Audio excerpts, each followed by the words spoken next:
working. Yeah, hopefully the music isn't too loud or anything. You can just let me know if it is. I'm trying to give a little bit of a classical vibe, you know? Okay, we are apparently streaming on YouTube as well. Let's see if that's working.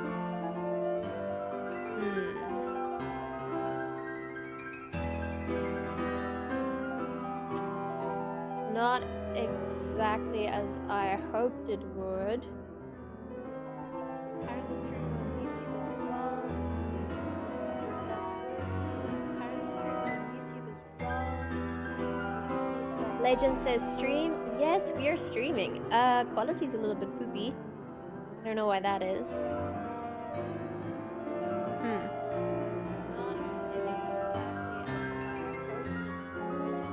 Okay, let me change something here in the software while we're at it. We're getting back to streaming, guys. It's gonna take a second, but we're getting there. It's probably too loud. Okay, let me adjust it then. Thank you for the feedback. How about now? Can you still hear it? It's a bit much. We're listening currently to Chopin.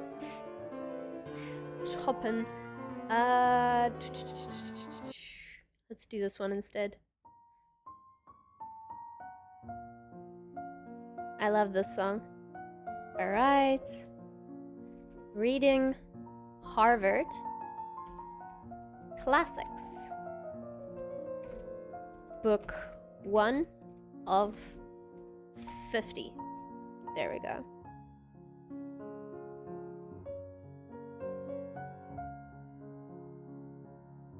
How am I? I am doing great. Thank you for asking. Sorry, it was over stimulating. Yeah, no, I don't want it to be too loud, so thank you for that. Hey, Stas Boss, kind-hearted gangster. Am I on Twitch? I'm also on Twitch, yeah. Chopin will get you killed by a classical pianist. I actually researched quite a bit before I went live, and let me tell you, I can actually play this music. It's allowed. Let's see, is this on? Of course it's not on. I also want to play some games in the future, but for now, we're just going to be reading classical literature. Might not be everybody's cup of tea, and that's perfectly understandable. But I'm streaming this on my science channel, so hopefully nobody cares. And on Twitch, I don't think people care anyway. I can actually play the violin, but I've always wanted to play the piano. I play the piano, and I've always wanted to play the violin. So I think the grass is always just greener on the other side. How is your day so far? Hey, Emily. Oh, thank you for the Prime sub. I appreciate it. Geez, why is my notifications not showing? That's problematic. Let's see if I can get that fixed.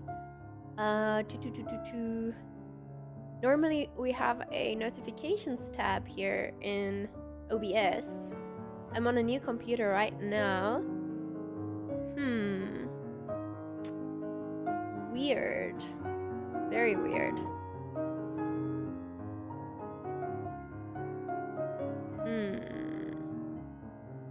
I guess I should go on to Streamlabs real quick.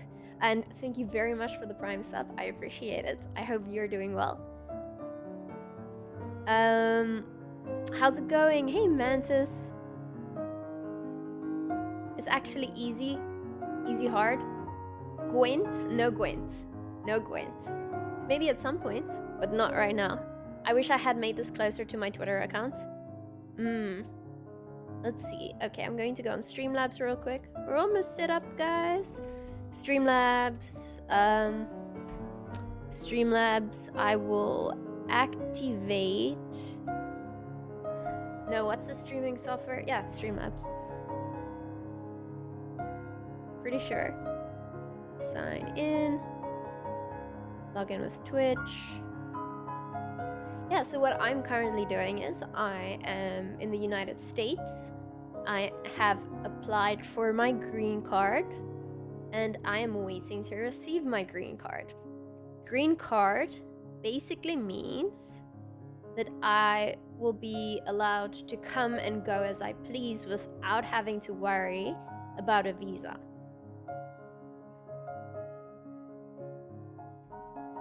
Okay, let's see if I can add this in real quick. And resubbing at 32 months is ha ha ha ha ha 30. Hello, welcome terug, dankie. Thank you so much. I really appreciate it. I feel like I'm unworthy. I haven't been live enough for any subs. Hey Panda, are you considering visiting Egypt again? Yes. I'll tell you more about that in a second. And if I forget, please remind me. I'm very forgetful. I have 20 things going on in my brain at once, and I am doing all of them badly. Okay, let's see. I'm going to add a source. Yeah, browser, I believe. Okay. We're gonna put in OBS. Okay. And then we're gonna test it.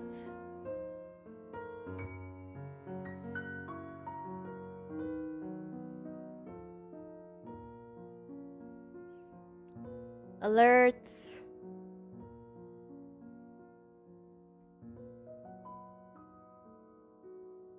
Test. Twitch. Followed. Subscription. There we go. Hell yeah. We are back. We are so back. This is a subscription test. No. No, none of that. We don't want that. No, thank you. Let's quickly run back one of these. Oh, I can't. It's not allowing me to. All right, that's fine. Cool. We'll go back to streaming. Is this my apartment? It is not my apartment. This is my little studio. It took a while to do, but I like it very much. I am definitely not worthy. There's so much cool stuff in this room of mine. I have to learn how to utilize it. But basically, I got some pros to help me set up the ideal setup. Like, the streaming area here is very last minute. That's actually what I was trying to do. So if you look at this, I've got my main studio chair, and then I've got that angle there and that angle over there. So basically the idea is to do like literal live broadcasts. Ooh, you can see things there you shouldn't. Luckily I have nothing to hide. It's showing you a display capture. That could be very bad. I need to change that Twitch like thing. I took that when I was 18 years old. I'm almost 28, so I feel like I'm not allowed to be showing me as an 18-year-old. That's like catfishing or something. Also, I have a PS4 in there, and it's showing Uncharted. And FIFA, I think. That's so crazy. Are you pregnant? I'm not pregnant. I know this isn't an insult either. Oh, you resubbed. Thank you very much. That is not my alert. I will have to update all of these at some point. How weird. Yeah. No, it's because there were jokes online about making babies. No, I'm not pregnant. Honestly, if first I would have to be married. I'm not married yet. That's a hard one for me. Like get married first, and then we'll see. I do want children. I also know there are a lot of responsibility to handle, and I take that very seriously. So if I do get children, I want to be sure that I have the ideal environment set up, and that I can make sure that they are set up for success. I also know that some people overthink it way too much, because most people get kids and they're not always prepared. So I'm 27 now. I would probably, if I were to have a child, be nearer to the 30 range. There you go. Like, I'm already thinking, if I have a child, where am I gonna put him while I'm trying to do work or stream? Like, probably like here. Like, I'll probably have him like, or like where my dog is right now. You can't see my dog, can you?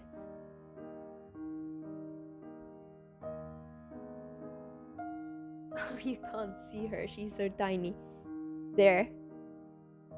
You can kind of see her a little bit. There she is. Okay. I'm like, will I be able to like multitask, or is that a no-no? Is that just like out of the question? I don't know. See, I'm thinking too far ahead, right?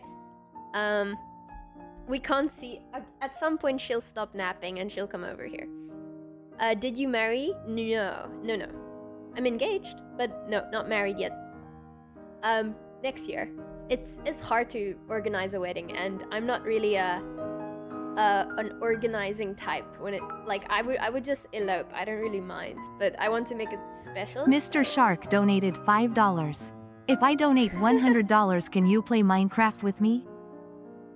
Thank you very much. I appreciate it. Oh, a new room where I didn't watch for a long time. A new room or you didn't watch? It's a new room, I swear. And it's not your fault. I have been in different rooms for a very long time. I can name all the room transitions.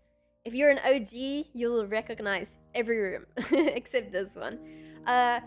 Thank you for the $5. I probably will not be playing Minecraft right now, so I don't want to make any promises. At some point, I will start playing games. For now, I'm so overwhelmed with everything. I have like 3 screens, by the way. At some point, I'll be able to show you guys, but I've like 1, 2, 3, computer, and then behind me is like 3 cameras. I've got a camera up there on the ceiling, actually. I can't access it from here. So a lot going on. At some point, I will. Yeah, so we started in South Africa. Then we started coming to America, where we started streaming from one room. Then I went to Scotland. I had a student apartment. I streamed a little bit in my student apartment in Scotland. There was like a bed right behind me. It was a really tiny room. I paid so much money for that tiny room. And then I came back here. I had a different room in a different house because the first house got doxxed, meaning a newspaper just literally gave out our address and said where we lived and showed photos of the house. It was the weirdest thing. I don't think it's legal at all. 1 second. Hello?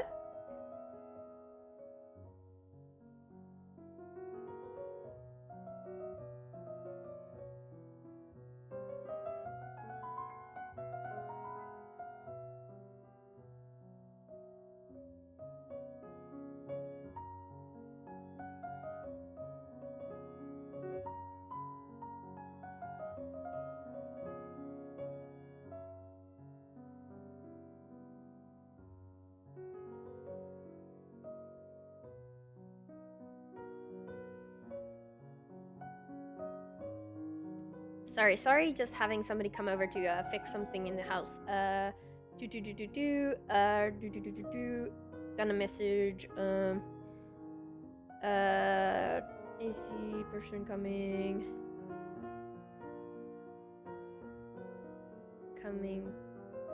please let in and,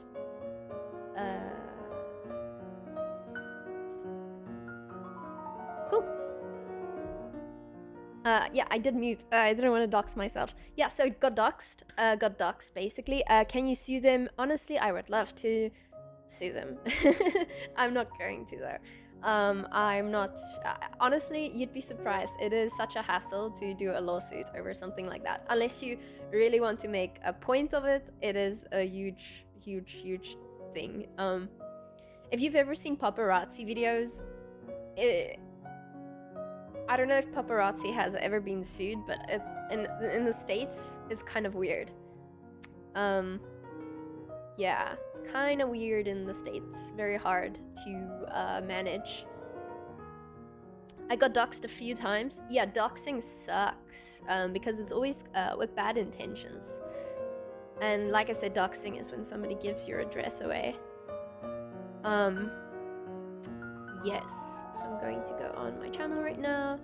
I'm on live. Okay, I'm gonna do a pop-out chat here, and then I should be done and set up to go. Let's see. Go to the live video. If you guys are wondering where I am streaming from, I am streaming on my Made by Human channel. I'm gonna do a pop-out chat here, and then there we are. And set up to go. I can see all of you as well now. I'm gonna put you up here on my screen, if you guys so I can read. Yay. Okay. Cool. Now I can see everything. Yes.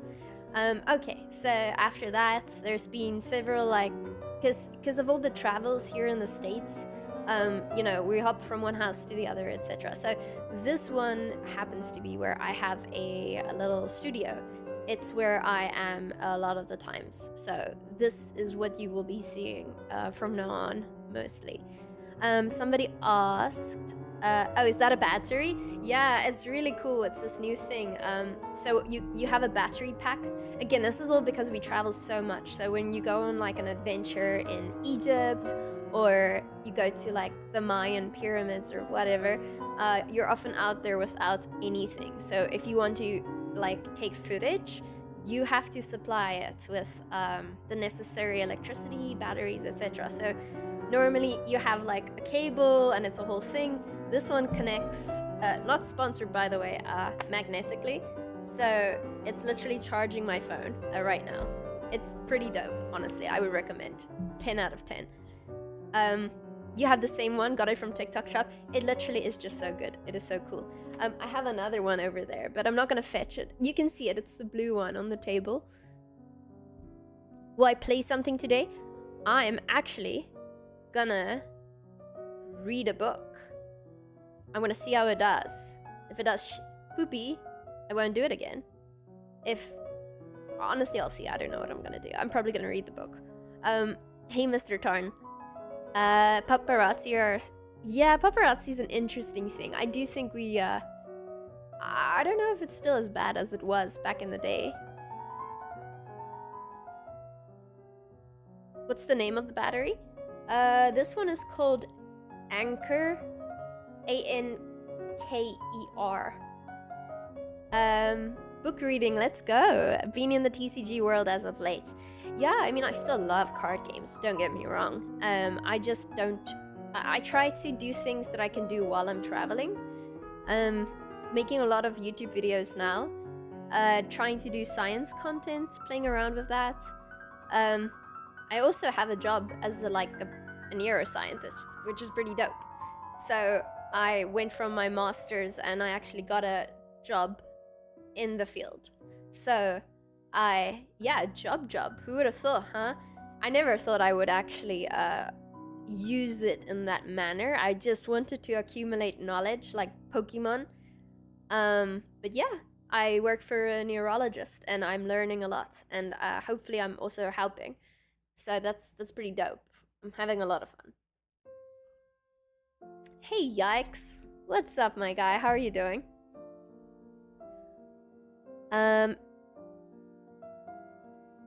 Do I need to get brain damage? No, I won't be in the office. I'm also not telling you where the office is. It's different states I travel to do certain things. Right now I'm focusing more on helping with some software for dementia. So getting the necessary content into bite-sized portions that can be uploaded onto software that you can use. And then, yeah, it's pretty neat. I've said this so many times now, but so the main focus that the team works on where I help out is dementia. And so dementia, Alzheimer's, you know, where you start forgetting things. Did you know that by the time you start forgetting things and you get diagnosed with the first stages of dementia, that means dementia has already been developing in your brain for the last 30 years, 20 to 30 years. So memory loss symptoms only start 30 years into dementia development. Isn't that crazy? Now, the way we know this is because if we scan your brain before the symptoms show, you can actually literally see the brain starting to deteriorate because of dementia. So the whole thing we're trying to do right now is basically people on average develop dementia at 65 if they are going to develop dementia, meaning that they actually start to develop it at 35. Think about that. So what you do at the age of 35 matters so much, because 45% of dementia cases can be prevented. Is that not crazy? I love that I'm now actually qualified to talk about these things, because when I was younger, I didn't want to accidentally say the wrong things and, misinform the public. But I can factually tell you these things. These are factual numbers that I factually know. Isn't that cool? So yeah, 45% of cases can be prevented. And even if you're gonna get dementia, you can slow it down. There's this book written by Peter, his name's Peter, Atavia or something. He talks about the 4 horsemen of death. So if you don't die in an accident, or if you don't die randomly and you get old, there's 4 things that will take you out eventually. The one is cancer, the other one is diabetes, the other one is dementia, and the 4th one is cardiovascular, heart. So those are the 4 things, if you're young, that you want to focus on, because those are the things that take you out when you're in your 80s, 90s, 100s. Dementia is obviously a big one. But fun fact, all 4 of those things can be prevented in a large way, or offset, if you're not smoking, drinking too much alcohol, or obese. It's so cringy, but quite literally, if you just work out and eat healthy, you can offset almost all those things by so much. It's crazy. It is so interesting, because, to put it bluntly, imagine your organs, right? Imagine heart disease. If you get overweight, right? And overweight is different for each person, because genetically, I think it was something like 20 or 30% of people who have fatty liver disease, which is when the liver literally it's gross. The liver is completely effed because of fat, right? Something like 30% of people who have that are thin. That scared me. Did you know this? Because if you're genetically a certain weight, you don't have to reach overweight by the general standard of the population you live in. If you're maybe Japanese, or if you have a certain athletic phenotype, for you, overweight might be 20 pounds of fat too much. And you might look reasonably thin, but you could still be unhealthy for your body type. So that is so interesting. But yeah, so if you want to live long and be healthy while you're living, that's the main part, right? You wanna feel awesome while you're alive. That's my goal. Not living forever, but when I am alive, I want to feel good and I don't want to be sick. But yeah, so let's say you are really overweight. The reason mortality is always through the roof is because, to put it in layman's terms, the visceral fat around your stomach areas and here, it literally squeezes your organs. That's it. It literally, this is dumbing it down. It surrounds your organs and it squeezes it. And your organs struggle to do the job. That's it. That's literally it. That's how cancer sometimes is through the roof if you are obese. That's why heart disease, obviously, because the heart is literally pumping and it's surrounded by fat, and it literally just makes it hard for it to do its job. Even dementia, the brain, So one of the things that causes dementia, that we think causes dementia, because when we look at somebody with dementia in their brain, we see this in their brain. So we assume it causes it. It could also just be correlated, meaning if you have dementia, you will eventually see this as a result. But you have tau protein in the brain, a fancy word for unhealthy cholesterol, fat, stuff like that. So it's crazy. It's just like how that's it. Like, eat healthy and exercise. Boom. Problem solved. A lot of problems solved. Then you can get into like the nitty-gritty boring stuff, like, okay, what supplement should I take? Should I eat berries? Should I eat a little bit of cacao? Should I have a multivitamin? Like, those are all like little sprinkles on top. You have to, the big stuff is literally just that. It's so interesting. So I've been taking exercising and eating healthy so seriously for the last 2 years, because I just want I realize life can be really cool sometimes, and I want to be here for as long as I can. So I would like to be healthy. I don't want to get dementia. I don't want to do any of that. Hey Narwhal, what's up? What's up? It's not always that simple. Remember, I'm generalizing, massively generalizing. But yeah, sometimes it's unavoidable. Sometimes you have a genetic like predisposition to something, and some people can smoke their entire lives and they'll never die of lung cancer, and other people smoke a cigarette a few times and that's enough to trigger it. So we're not all the same. We're all different. Isn't it considered a type 3 diabetes now? Yeah, I think that's I'm not sure. I think that is a term that somebody used once. Hey Calcine, how are you? Love from Peru, thank you. Explains why I forget everything. No. So if you remember it later, it's not dementia. If you forget things and you don't remember it at all, that's normally, if you're older, that's a good sign of dementia. Kan je Afrikaans praten? Ek kan Afrikaans praat. Crazy thought, but underweight people also have heart problems. Does that also cause dementia?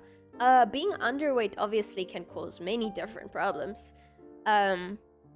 Everything can cause problems. Everything in excess. So if you don't eat enough, if you are by definition underweight, music's a bit loud? My bad.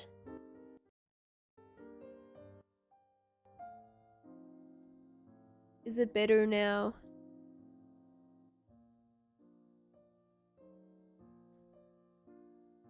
Hey, Fally. Book reading club. Yeah, we'll get to the book at some point, I swear.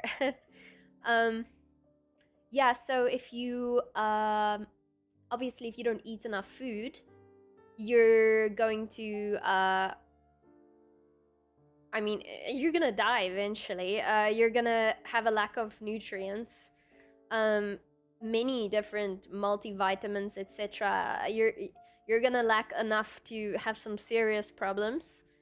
Let's say you still have a healthy diet, but you are underweight. So this is what I thought when, and I think this is what most girls think, which is something I want to dive into at some point on YouTube and make some content. So I thought, as a girl, all you want to do is you want to like lose weight, right? Girls have to be skinny or whatever, because that's sort of what the media tells you. So in my head, all I needed to do was eat less and walk on the treadmill all the time. Believe I was never underweight, by the way. I don't have the discipline to be underweight, because I'm still gonna eat snacks and chocolate and all sorts of things. But I was focusing on that. But then I went for a DEXA scan, which is like this thing athletes do. It gives you the exact percentage of your body that's fat, bone, muscle. It's amazing because it tells you if you're on par for your age group, etc. And it said that my bone density is a little bit lower than the average girl my age, which is interesting because my family has osteoporosis and arthritis, so it could be that I am just on my way there very slowly. But they told me to do muscle and strength training, which is lifting weights. And I thought, no girl wants to do that. Like, I don't want big muscles, that's manly. It's like, firstly, you're not gonna develop big muscles, okay? Don't worry about that. It takes a very long time of commitment to actually get a lot of muscle. I promise you it's not gonna happen. If you're a girl watching this, do not worry about looking too manly. My brother was underweight, but then you learn that being fat is not healthy and it's not okay, but it goes both way. You need to eat like how your body feel like and not other bodies. There you go. There you go. Exactly. And yeah, also you're not going to get too much muscle within one day. You're going to see it coming from far away. So I've been strength training now mostly instead of doing cardio, and I feel amazing. I feel amazing. And I don't think, do I look manly? No, I don't. No, I don't. Not that that's a bad thing. Some girlies want to be bodybuilders, and that's totally fine as well. Good on them. But so what happens is when you do strength training, muscles, every time you, this is very scientific and it's like chemicals and stuff, but it's like every time you do a muscle straining activity, the longer you do it, like you want to go heavier, less repetitions, not lighter, more repetitions. So instead of doing this, you want to do slowly, because every time you're contracting the muscle, there is a reaction that happens where your bones get the nutrients it needs. It's a literal electrical type of reaction. And I wish I could Google this right now in 5 seconds and explain it better, but that's how it works. You literally build bone density by doing muscle training. It absorbs everything it needs out of your bloodstream, etc., when you're doing strength training. So it's very important to do that so you can remain healthy, so you don't get osteoporosis, etc. And the younger you are, the better. Start as quickly as you possibly can. And you know, the second best time to start is right now, no matter what your age is. Because you lose bone density and muscle and brain, like brain density, I think, as well. Like you do that like every 10 years, it goes down, no matter what. So the higher you can build it up when you're young, the longer you can go doing that without having any issues, right? So if your normal person is like here, and you've built up your reserve to here, then as you both go down the ladder, by the time you're 50, you're gonna have a significantly different life than somebody who didn't do that who's 50. And remember, you can either feel the pain of regret or the pain of discipline. There's no avoiding pain. You will have pain. Don't clip me. Yeah, you're either gonna go to the gym and you're gonna feel the workout, feel the burn, and you know, discipline's hard. It's not great. Sometimes you feel it's like you suffer a little bit, or you're gonna get an injury from a lack of use, or you're gonna get sick, or you're gonna develop issues, and that's even worse. So trust me, you'd rather go through it now than go through the hard stuff later. I'll never forget almost breaking my ankle when I was jogging in Scotland. It was like one of my last days of class. I was so excited. So I got sushi, I was running home, it started raining, and I literally slipped and I heard a crack in my foot, and it was the worst pain I have ever felt, and it was so bad. I stood there, it was pouring, I was just like, I was unable to move. It was that bad. I was like standing with my foot like this, it was just hanging, and I was so embarrassed because I hate attention. I didn't want anybody to see me, but I couldn't move out of the pavement. I was just stuck there. And I was in a foreign country. I didn't have a car. My family wasn't there. Yeah, so eventually a very nice girl helped me hobble across the street, which was incredibly painful. I couldn't really move. And I was too afraid to look down at my foot because I was, TMI, I was afraid that a bone was gonna be sticking out. And to me, that's worse than anything. I don't want to see that ever. But it was so owie. I thought there was gonna be blood and a fracture. Luckily, there wasn't.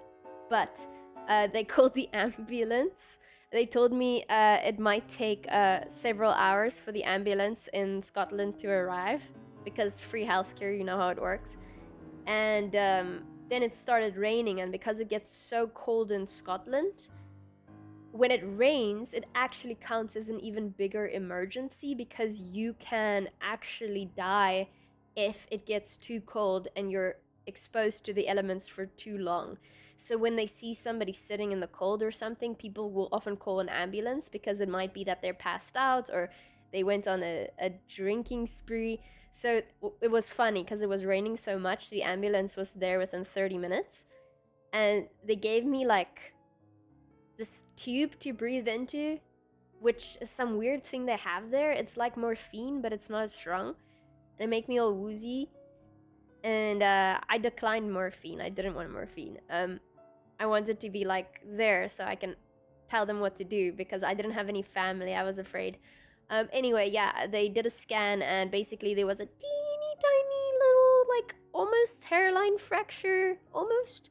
But my ankle went like this, so it was like more than just that. Obviously, I was like, my tendons and everything was screwed up, so I had to be in crutches and a boot for like quite a bit. And I felt what it was like to be sedentary and not moving.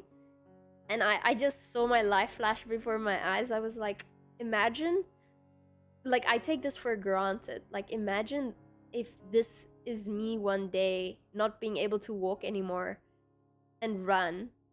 And I was so deprived of just doing that. I was like, you know what? After I got that fixed, I'm now like jogging, I'm sprinting. Like, I feel like I got like a little vision of what it's going to be like one day when I'm old, and I'm like, screw that. I'm young now. I need to run, I need to lift weights, go crazy, like do it while I can. Yeah, interesting life lesson. Kind of glad it happened, by the way. And I did not break my ankle for attention, I promise. I still ate my sushi as well. I brought it with me on the ambulance, and then I brought it home, and then I sat in my bed and I cried a little bit because I was very emotional that I was like, you're so dumb, Tia. You're so stupid. Look what you did. And now you can't even go to class on your own anymore. And I was going and doing all of that every day, testing participants in my laboratory, doing my thesis, and walking everywhere. And now I'm like, no, no, no. I was so sad. I flew to America to be here for a week.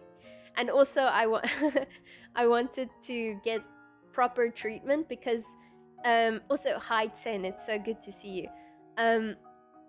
I flew back to America, believe it or not, for healthcare because in the UK they gave me some ibuprofen after I asked, and then they gave me crutches for free, and they sent me off, and I called an Uber while my foot was doing this. And I was like, what? That can't be right. Hey, Demon Husk, hi. Yeah, I called my mom and she's a doctor and she was like, what? They didn't even strap your foot? I'm like, no, they didn't strap my foot, mom. And I'm crying. Hey, Zub, what's up? And yeah, so I came to America just so Jimmy can literally carry me around over his shoulder, but I still ended up scooting on the floor with my foot in the air, and like my I wanted to get around the house and I wanted to work on my thesis, so I would just sit on the floor and then scoot myself wherever I needed to go. But then I went to the American healthcare. They did the scan again, and they covered up my abdomen, my stomach, with a protective plate so the radiation doesn't harm me, because I'm a woman and women carry all of their reproductive organs and all that good stuff in their abdomen. It's like we're born with all our genetic materials already there for you know what. So if every scan makes a difference on your future children, guys, you know, they have a ever-changing supply, TMI. But yeah, I was like, in the UK they didn't put anything on my stomach. Uh-oh. I'm like, interesting. In America, they asked me, are you pregnant? Are you sure you're not pregnant? I'm like, I'm not pregnant. They're like, okay, we're gonna do it anyway, just in case. They strapped me, all good. They gave me more ibuprofen, Tylenol. I was like, cool. I felt way better. Came back to the UK in a moon boot and crutches. I had to Uber to class, but I still got to do my last few, not patients, participants. Yeah, participants in my study I was doing for my master's. Long story short, we're good now. My ankle doesn't hurt anymore. Zombie mode. Am I live? I am live. I am live. All eggs are already there. Yeah, fun fact. Women are born. The moment they're born, they have all the eggs they will ever have already in them. It's very interesting. So throughout your entire life as a woman, anything that messes with your fertility, eggs, it's forever there. Like they're all intact. It's super interesting. I wonder why it's different with men and women. Like genetically, nature just decided that women are born with everything at once. Hi from Poland. Hello. What about a room tour? I will show you guys a room tour at some point.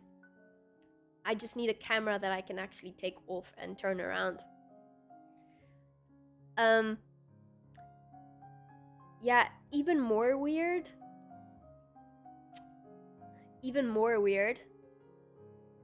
Think about it like this, okay? And this is medically accurate. If I am pregnant with a baby girl, okay? And that girl is fully developed in me. I'm pregnant. If I smoke a cigarette and it affects my unborn baby girl, it also affects all the eggs that are already in my unborn baby girl. I am affecting my future grandchildren. Isn't that crazy? Yes, literally. Because it's literally in my body too. So if I get radiation, right? If I'm in Chernobyl and I have a female girl in me, she's already developed all the eggs she will ever have. That's how girls are born. If she's at that stage in me, that means my future grandchild, half of their genetics are also in her because the other half comes from the boy. That means I am giving not the next generation, but the generation after that, birth defects. That's how you get generational birth defects. If you look at countries where we bomb people and stuff like that, that's how that happens. It's crazy. That also explains a lot of things that people have always talked about. Like some people who were like in the Holocaust and survived, they didn't get a lot of food and they always had interesting habits of restricting their food intake. And there are like studies that show that even their grandchildren had the same habits of not eating as much food and being very restrictive. And my theory is it's very similar to what I just talked about. Like that, because people are like, do we change their genetics forever? Like, are we altering people's DNA? Is that how these things work? I don't know. It's super freaking interesting. Are you implying something? I'm not pregnant, I swear. I just think about it a lot now because I happen to be at an age where I do think about these things for the future. And I did a lot of research on eggs because that's how I am. And I learned so much. It's so interesting. I can't remember. I think a girl is born with something like 10 million eggs. I could be wrong. And by the time they reach puberty, I think they already only have 300,000 eggs left. I think that's the data. I could be wrong. You could Google it real quick to see the exact numbers. And people panic because they think they're gonna run out of eggs. But girls only give off one or two eggs a month, you know, for their monthly stuff. You don't need 300,000 eggs, okay? You need one to make a baby. So it's not really an issue, but it becomes an issue when you reach 35, 36, 37, 38, because then the egg quality has decreased so much that it might become really hard to get pregnant for some people. Interesting stuff. That is insane. I know it's insane. It is cray. It is so cray. Yeah. Do you study or plan to study physiological or medicine? So I studied neuroscience, which is the closest I'd go to studying that. Yeah, I'm pretty satisfied with my master's degree in that. Like, all studying I do onwards now, I feel like I don't need a degree to prove that I have the knowledge anymore, because a degree, it's also becoming a little bit moot, a little bit redundant, a little bit obsolete, because AI is changing academia so quickly that I think we won't even have universities in the same way we have them now in the next 10 to 15 years. Like, I went into university before AI and I came out after AI, and let me tell you, the change was like, there's almost no way to test people anymore. Like, unless it's a physical, practical thing like the STEM fields. I mean, I had to write English essays when I was in my first and second year of university back in 2017 and 2018. Like, you can't now ask somebody to read a book and write an essay, because ChatGPT can do it for you within 5 minutes. 30 seconds. It would take 5 minutes to formulate the correct question for ChatGPT to get it right. But what's even the point? What's the point? You can't really test people anymore. Not in that regard. ChatGPT got so good that by the time I was writing incredibly difficult topics on, like, MRI studies and EEGs and putting the two together, and I had to think of my own study, ChatGPT was able to help me significantly. I appreciated it because what it really does is, if you are already trained, it helps you as a tool.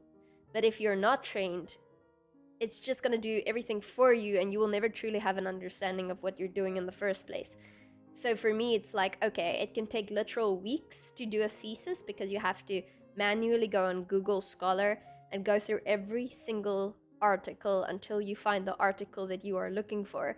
And that takes so long. But with ChatGPT, you can ask it to go through the database for you, and it will be able to do that at a rate that a human cannot. And it will throw the article at you and be like, here, I found it. And I'm like, eureka. And I can get to the important stuff, which is actually analyzing the article and using it to create a study. So it's like a calculator in a sense, but it's getting so good that it can do more than that. It can do the entire study for me now. I don't even need to do it. It just needs me because I'm a human, and it needs a human to physically go into the laboratory and do the thing. But even that's going to get replaced by robots. I know I sound silly, but truly, if you look at Tesla robots right now, they're already sufficient enough to do a lot of manual labor tasks. So the only thing we truly can't replace right now is human research. We need humans if we want to do research on other humans. Sticker, thank you for the sub. I appreciate it. Welcome to the pack. Yeah, so I mean, a robot can't study psychology on another robot. We do actually still need humans to create new knowledge in that realm, right? And unless we develop AGI, at the moment, AI is still just parroting everything that exists on the internet. Like, it doesn't actually think. It looks like it does, but it quite literally doesn't think. You can't give it a problem-solving method. Like, you can ask it really silly things, like, if I have a bucket and I have a canoe and I need to get to the other side of the river, but I need to come back without the bucket, how am I going to do that? It actually won't be able to answer your question, because if that problem doesn't already exist on the internet, it can't find the answer to it.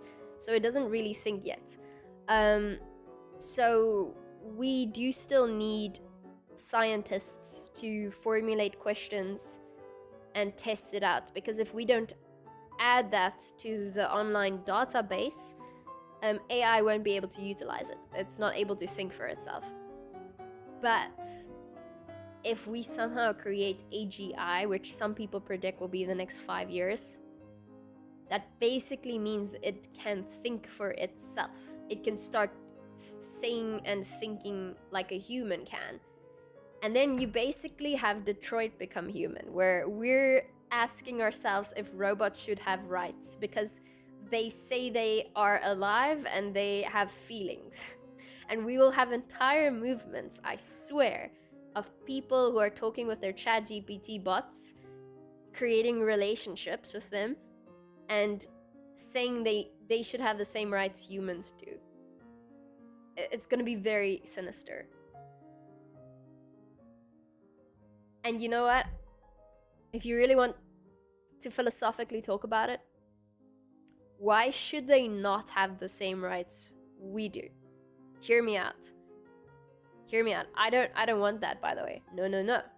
Humans made by human. That's what I'm here for. If I was able to create a brain made entirely of mechanical technology that looked and functioned exactly like a human biological brain. So I literally clone a human brain, but instead of human matter, it uses technology. Don't ask me how this works, but that's what I do. It is the exact same thing. And this being is a robot. Would it have consciousness? And how are we going to determine what that is? Because even in neuroscience, we don't have a conceptual definition of consciousness. We don't really know what it is. Everybody has a different definition, but we don't actually know what makes us us. Like, so I have a feeling, and I'm thinking 5 steps ahead here. I think we're gonna retrack back into fundamental religious sex. It's gonna be the only thing that distinguishes us from robots. I think people are gonna become utterly religious. It's gonna like keep them like stable and keep them down to earth. And we're gonna differentiate us and robots, and we're gonna say robots don't have a soul. That's what makes us human. I swear to you, I think this is going to be the big difference, because we won't be able to differentiate consciousness. No, we will not. I mean, the average human IQ is 100. You're going to have ChatGPT with an IQ of 140 plus. It will outpace you, outcommunicate you. If you're just a normal person, you're not going to be able to tell the difference. People are going to be like completely one-shotted into thinking that robots are just as humans. AI couldn't have faith. AI will soon generate videos that is undistinguishable from real life. That's scary too. That's happening already. we're not going to be able to tell the difference anymore. So it's kind of sucky, because really what we're doing is we're documenting things. As humans, we're documenting things. All videos are a form of documentation, and we share that on social media, and people watch it because they like seeing how life is. You know, if I show you a scuba diving video, you're watching it because you don't scuba dive, and it's like living that reality. If we can't tell the difference anymore, then it's like, what's even the point? I don't want to see a fake video of a cat cuddling a human, which is what I saw the other day. Like, I want to see what a real cat's like, because we're always actually like documenting. We're like, oh, look at this cat doing this thing with this human, how interesting. Once it's fake and you can't tell the difference, social media is kind of going to become useless. We will somehow have to have a system that can detect AI, or it will be a trust-based system. Like, I'm Tia, hey guys, you know me, I would never lie to you, here's my video, and my community knows I wouldn't post an AI video and pretend it's me, and it would be like a trust-based system. You'll flock to YouTubers who you trust. But it's gonna be hard. Like, video evidence in court, nope, not gonna mean anything anymore. A video, already we can't trust videos anymore. The stream is AI. It's not AI, I swear. 2 + 2 is 4. Ask that. Ask ChatGPT. I dare you. Dead internet, people said. Yeah, I think events with humans in the real world is going to become a niche, a novelty. I think people are going to spend more time trying to go to real life events. It's going to be more rare. It's the real thing. I want to see a live concert. I want to go to a live festival. Like, it's going to be quite the opposite. Hi, Rashid. Are you proud of me for streaming? Potato. Numbers are code, so code is in robots. If codes are in robots, then they can be conscious. The IQ thing on AI makes no sense. Like, they can process 1 billion, wow, and are the same. They can't solve a puzzle for kids. Yes, Ansi Lure. Not yet. All our discussions are normally like because artists right now are getting very angry, understandably so, because AI is creating art. I say create because you know what I mean. It basically takes all the art that's online and it jumbles it into a new form of art. But you can still tell it's made by AI. For now, it will exponentially get better to the point where we could theoretically talk about what that would entail. What if AI starts creating art that isn't based on all the art it has found online? It's like that movie with Will Smith where he's like, can you conduct a symphony? Can you create art? And the robot's like, can you? I was like, dang. Screw you, I'm gonna start learning how to do art now, robot. It's at the worst point it will ever be. So my point is, if we screw IQ for now. Right now, you're right, it's irrelevant. Because it doesn't think for itself. It is just a big old computer calculator that goes through every single thing ever posted and it gets you your answer. But if we reach AGI, which is, what does that stand for? Artificial general intelligence, is when it actually gains quote unquote consciousness or whatever. When it can start thinking for itself like a human, that's when we are screwed.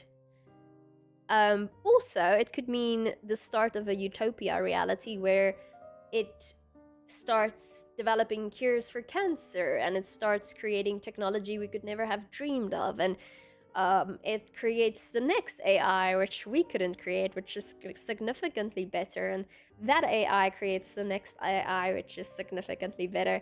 And we reach the point where there's no return. And we hope it doesn't decide that humans need to go. See, my biggest fear is our philosophical arguments in the West means nothing. It's an absolute waste of time, because it doesn't matter whether we stop. China is not gonna stop. They are outpacing us very quickly. And other countries don't have the same philosophical viewpoints that the West does. And the West sometimes forgets this because we're in a bubble. We think the whole world thinks like us. No, they do not. No, they do not. Racism isn't even frowned upon in certain countries, okay? Like, I'm talking like extreme opposites of what we value in the West. Like, in the West, we value like taking care of each other, right? Yeah, no, like there's a potential where other people create technology and robotics that doesn't have the first rule that says do not harm a human. In fact, they could be like, hey, in the war, do not harm us, but you can harm the other people because it's a war. Who cares, right?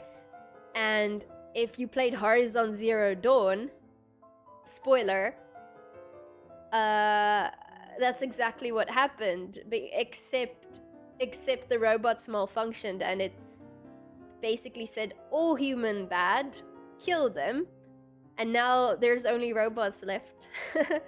So it's very scary because it's all about programming AI and making sure that there is safety measures in place, that it will not decide that we're replaceable.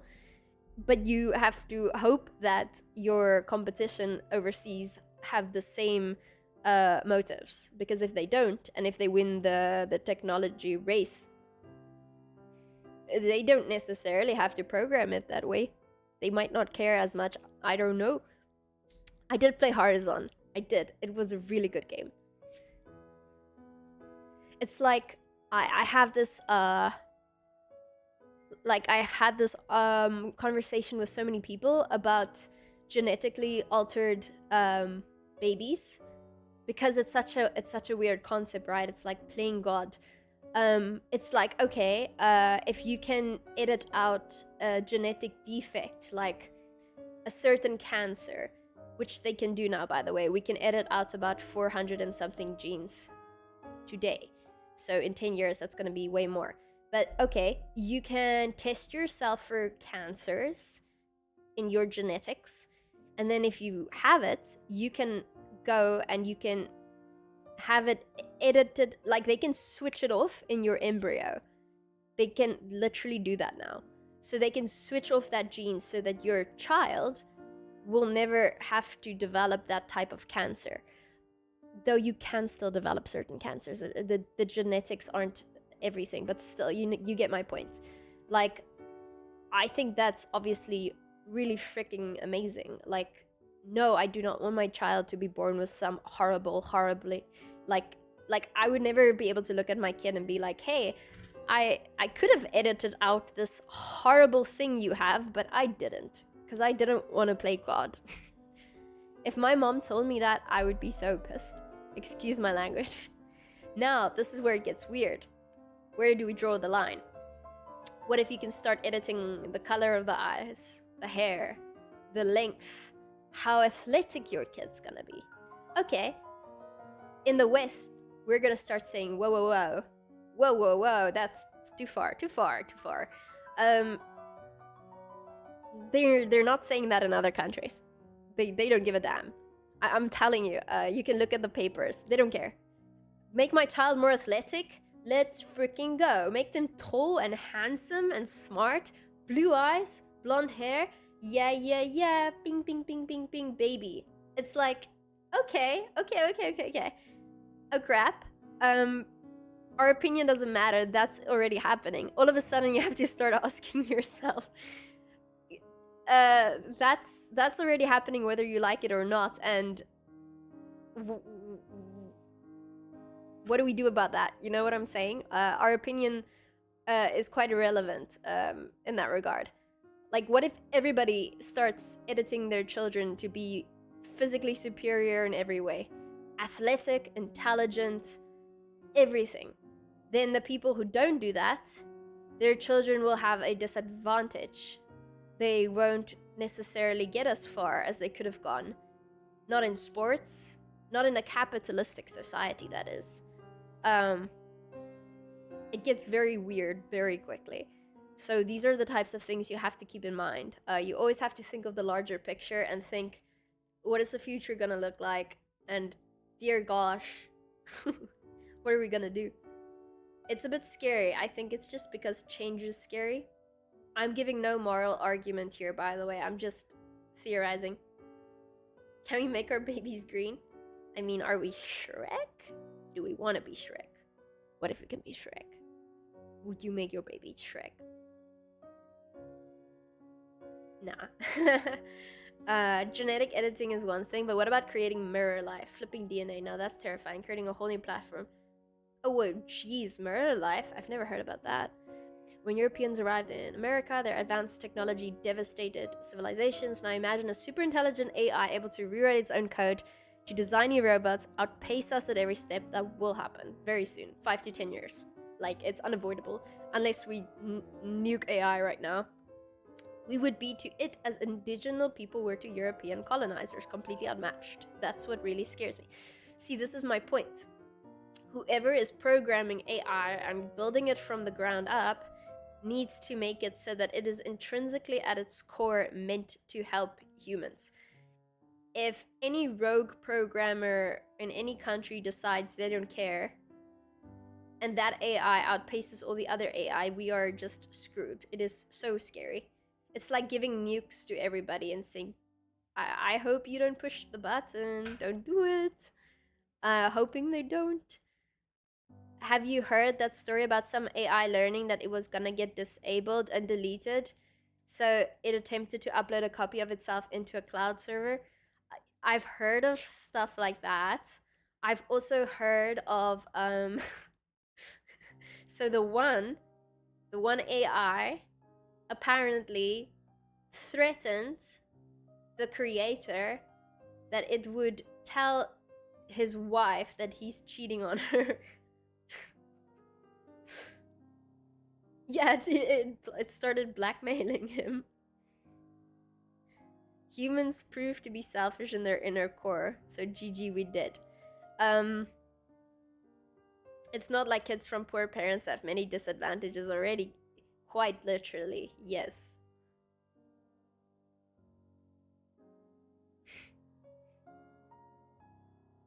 But yeah, then, okay, when you start talking about the eye color of kids and stuff, and you're like, oh, selecting that is bad. Because I know it's a lot of change for us. In like one generation to comprehend it, it's a lot. It's a lot on the human brain, if you think about it. I mean, we've been evolving now for millions of years, and this is the first time we are presented with this variable. So yes, it is going to cause distress. It's a very normal response. But again, I am absolutely on the fence about this, and luckily I don't have the ability to do anything like that. I want to have a baby normally, all that, but let's say there was a world in which you could select eye color, hair color, okay? My argument is you already do that. Literally the entire purpose of selecting your mate, everything we do as humans, you don't even realize it, is about procreation. Everything. Like trying to buy clothes that make you look presentable. That's grooming. That's grooming yourself like monkeys do in the wild. Making your hair nice, making sure you're educated, you speak properly. It is all because we want to be socially accepted. Why do we want to be socially accepted? It gets to the point where eventually you want to be choosing a mate that you like. You want to be with a nice guy or a nice girl. Okay, why do I find this guy attractive? What does attraction even mean? Think about it. What makes you good looking? It is an entirely subjective term, which just means your brain thinks they will make good children. And they will be a good provider, protector, or for a girl, fertile, good children. That's what attraction means. What do you mean a big nose or a small nose is unattractive? There is no objective thing. It's like looking at ants and trying to figure out why ants find other ants attractive. It's like the ant looks whether the female ant has a really big body. It's like, to us, that doesn't mean anything. But for us humans, for example, Jimmy has blue eyes. Okay, I think that's pretty cute. Blue eyes is pretty cute for me. I find that cute. Okay? I happen to have blue eyes. You know what I factually know now? I factually know my child will have blue eyes. Unless there is some sort of genetic mutation. Blue eye and blue eye makes blue eye. So, have I not already selected the color of my child's eyes without even realizing it? Like that, I mean, what even does cute mean? Cute. Like, it's literally selecting your mate for your future kids. Oh, American women like tall men. I say that because it's very American. They like tall men. Why do they like tall men?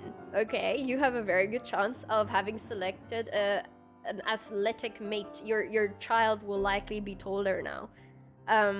Okay, I have blonde hair. He has brown hair, and there's some traits there for ginger in both of our families. There's a good chance I have selected for a certain hair color type already. There again, we even our pheromones.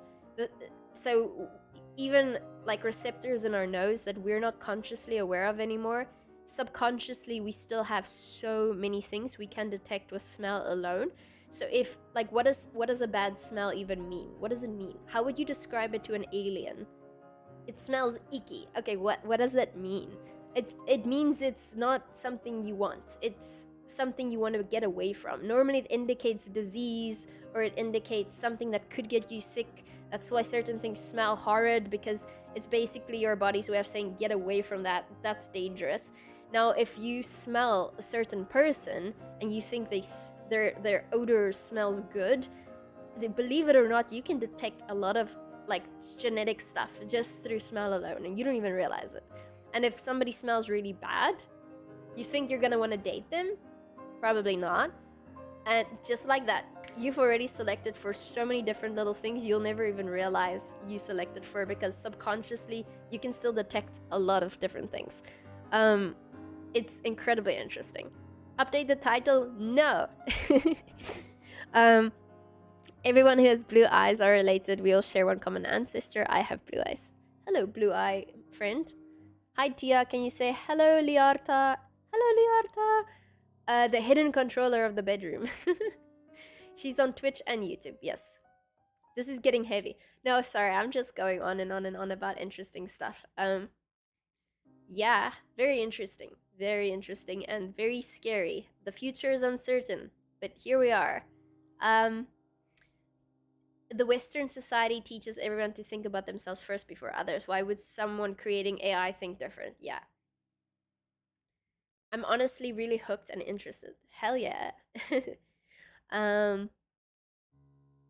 What if preferring tall men was just being able to see them first since they stood out?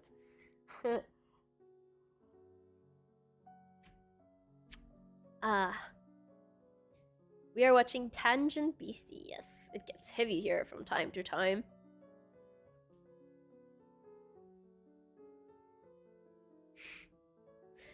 Pheromones have information of our immune system. Other people's brains can read that, and they look for a complementary immune system. There you go. There you go. A lot of little things. A ginger child will be legendary. Yeah. Hey, I mean, so with IVF, at this point, IVF is in vitro fertilization. So women who struggle to give birth sometimes do IVF. So what they do is or you don't even have to struggle. There's a lot of reasons for that right now, like getting rid of a genetic trait that is very debilitating.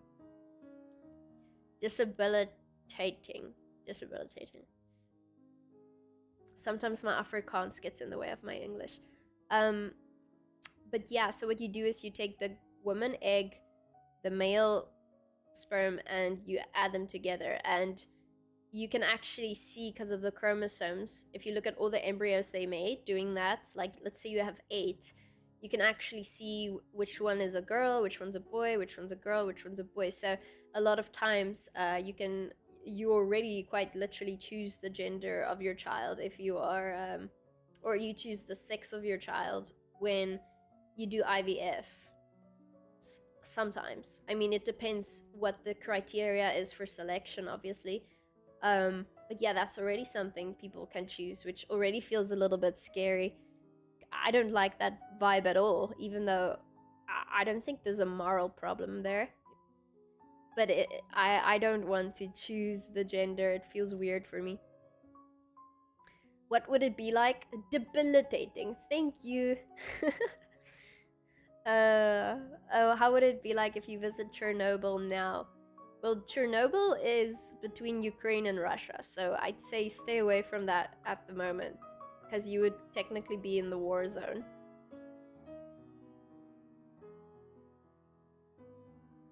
I feel some of our preferences for a mate mostly come from chance and a silly story. Hey, it could be.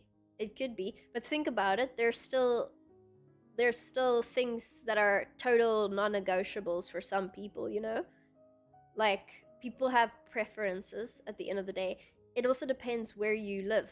Like, different cultures and different groups live in different areas. So for me, the chance of walking into an Afrikaans person in Cape Town who has the exact same value system I have, exact same vibes, is very high. So there, if I just bump into somebody at college and it's funny, then yeah, it's very easy to end up marrying that person one day. But here, coming to the US, it's like a completely different set of groups all mushed together. So, you know, it's me meeting somebody who speaks my language and is maybe like wanting to raise a family, stuff like that. It's gonna be harder to find somebody who's specifically on the same page as me than where I come from, for instance. Chernobyl is currently not near war zone, to be honest. It was a few months ago when I was researching it, but perhaps it's changed. Gotta bounce. Cheers, Emily. It was nice seeing you, and thank you very much for the sub. I appreciate it. Hey Luke, what is up? 24 hours in Chernobyl. Yeah. Hello, Rimnik. We have our preference mushed together. Yeah. Die Wereld is klein. Die Wereld is klein. It's so ironic. I was in Cape Town when I ran into my now partner, who is not from Cape Town. It's kind of ironic if you think about it.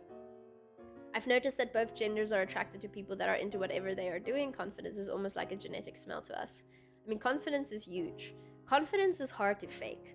They always say fake it until you make it, but it's actually quite hard. Because, I mean, they found that it is quite literally, our brain gives off certain amounts of dopamine and serotonin based on where it thinks you are in your societal hierarchy. The higher up you are, quite literally, the happier you are and the more confidence you're gonna be giving off. It's very interesting how that's genetically programmed. So if you see a confident person, again, it's, yeah, faking it is, I struggle to fake confidence. I really do. If I'm shy, I'm shy. There's not a lot I can do to change that. I guess as a girl, it doesn't matter as much. I don't know. But my point is, if you get that promotion at work, if you got your degrees, if you are like, you know, fit, like the confidence literally starts coming as a natural response. Your brain does give off more of that.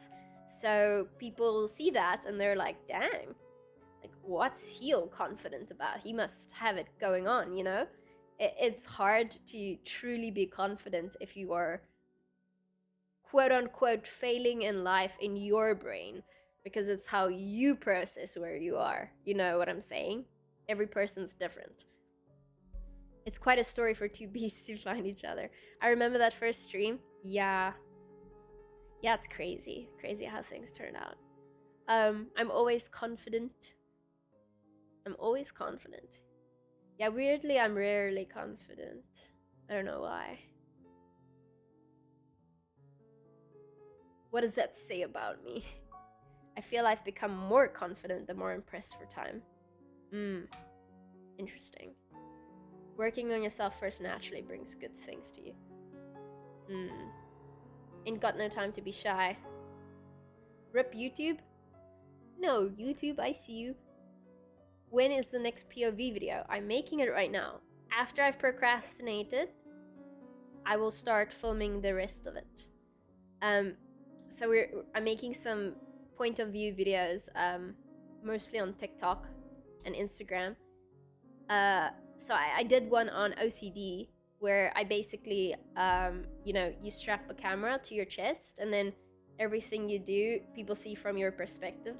So I'm just playing around with things I find interesting. Like, I'm not necessarily trying to make a viral video or anything, but I did the OCD one first. I have OCD, but I mean, I studied all the mental illnesses in the DSM-5, so the goal is to do every single one, which is a lot. So but yes, I did the OCD one and showed different versions of what that could be like. Posted it to YouTube. It got like 10,000 views. I know that's a lot, but it's not a lot at all. So it failed on YouTube, actually. But I forgot about it, and then I was like, oh yeah, I need to post it on TikTok and Instagram too. So I did. The OCD video is currently on like 16 million views on TikTok, which by definition is viral. If I was monetized on TikTok, which I'm not, because I'm not an American yet, so I can't, I would have gotten like $16,000, to give you a perspective of how good that video did, which to me was crazy. I was like, no way. Like, so many people like felt like they could relate to that. Like, I feel like I touched upon something and I was like, whoa, like, oh, like my brain went off. I'm like, that's cool. Like, that's means so much to me. And every day more and more people are coming in and they're like, wait, do I have OCD? Or this is exactly what it's like. And I'm like, that's crazy. There is a niche for this. People, because I take it for granted that people understand most mental illnesses, personality disorders, all that. But then I forget I grew up with my mom as a doctor, and I also studied it, and it's not actually common sense at all.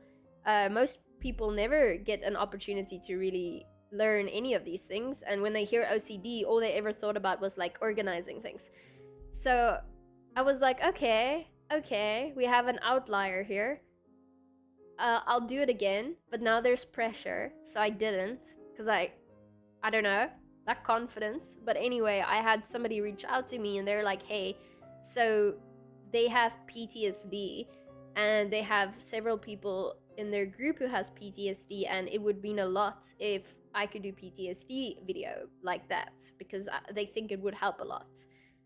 And I was like, okay, you know what, I'll do it. So I did it, posted it. It's currently on 3 million views. Like, not the same. Okay, 3 million is still a lot. I know you guys aren't all on TikTok, so I have to explain it. My normal videos on TikTok get 100,000, which is still not bad. 3 million is still incredibly, like, a lot, and it grows by a few 100,000 a week.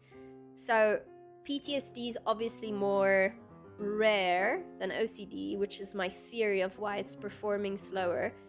But I'm like, okay, there's so a niche for this, and I have to continue doing it. So that's what they're talking about, is the point of view videos.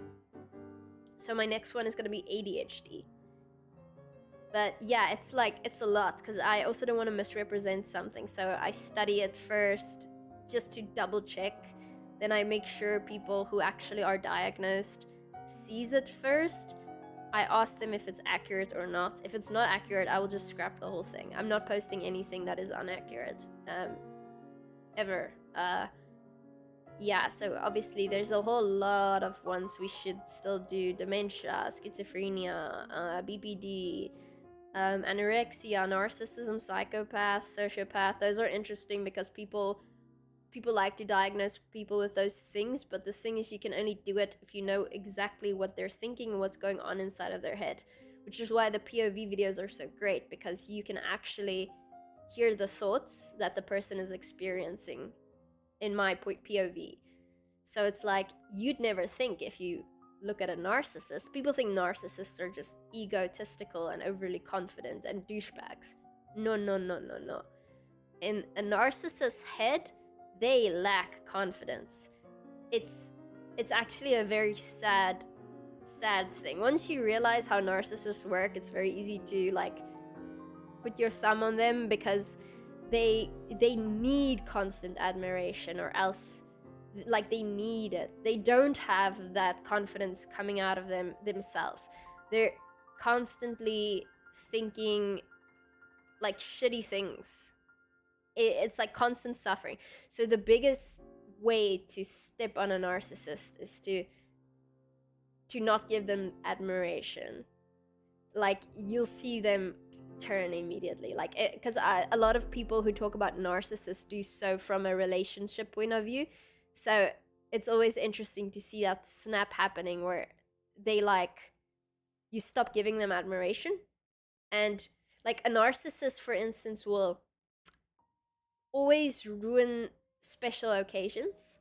So for instance, if it's your birthday or if it's a holiday, they will find a way to ruin it for you, because they can't stand not being the center of attention. They need to be the center of attention. They don't want to, they need it. So they will always ruin everything else. So that's why I'm excited to do the narcissism POV, because there are so many misunderstandings regarding that, and people have no idea what they're talking about half of the time. Then the other thing is, what's the other thing about narcissism that I can't recall? Yeah, they're sad people. They truly believe they are victims all the time. They are the victim. It's, I don't mean to be rude, it's just that most people who have encountered narcissists have horrible stories, but it's like, they are always the victim, always. Poor them, they have such a hard life. Everything, like, they need constant admiration, and they will shrivel up and die if they don't get it, which is why they'll always seek out somebody who is willing to give it to them. So yeah, the easiest way to like a narcissist is to ignore them. It's enough. You'll see them crack. So that's why I like these POV videos, because if I was a narcissist in my POV, you would hear my train of thought and how I rationalize every single thing I'm doing. Same with sociopath and psychopath. But anyway, I'm procrastinating. I should actually go film these now that I think about it. Hey, Marka Victory, what's up? How are you doing? I have CDO. It's like OCD, but it's in alphabetical order, as it should be. Okay, that's funny. That's very funny. In YouTube, people wait for the algorithm or seek out specific things. TikTok cycles through related media quickly, and your videos are in line with what the TikTok user seeks. It performed well on Instagram too, which is very interesting. So I think it's certain demographics. I think because I gamified it, because it starts off, it's almost like a dystopian future where I stand in the mirror and the computer gives me a selection of things. So it's like ADHD and I swipe it, and then it's like dementia, I swipe it, and OCD and I select it, and then the simulation starts. So it's like gamified in a way, and I think the younger generation relates way more to that. What if the narcissist is someone you have to deal with every single day? Okay, so then it's either your partner or your mother or father. A lot of kids grow up with narcissistic parents, so they know all about that. Or you'll just find it at your place of work. And that's a hard one. because you can't do this with your boss, right? You can't just do that with your boss. You don't want to make enemies unnecessarily, but knowing how to spot these individuality, these archetypes is very good, because you know how to respond to it, and you know exactly what's happening. You don't have to like deal with chaos and being in the dark. You can sort of place them in a little circle, and you know exactly what you're dealing with. You know to avoid them, or you know not to. You kind of know what you got to do. Like if your boss is a narcissist and you truly have no way of getting out of that situation, and you work some soul draining corporate job, you know what you're gonna do? You're gonna give your boss a lot of compliments. You're gonna kiss his butt and make him feel like he's the center of the universe, and you know what? He's gonna like you, and you're likely gonna get that promotion, because that's unfortunately how it works. So it helps to know these things. Like if you're dealing with a narcissist, they want attention, that's what they crave. Give them attention if that's what you want to do.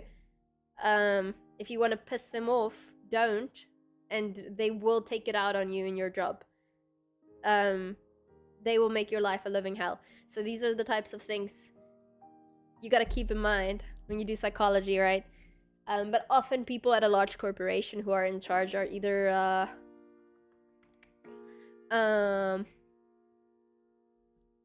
I mean, it's certain personality types that thrive in certain positions. It's not always like that, but like antisocial personality disorder does really, really well in a very, very high up position, like a CEO position, because they don't really have a lot of empathy, like no empathy, so they can make decisions without being sad about it. Like if they have to fire somebody, they fire them. They don't care. Sociopath. If they have to cut corners to get somewhere, maybe they do that. Sociopath.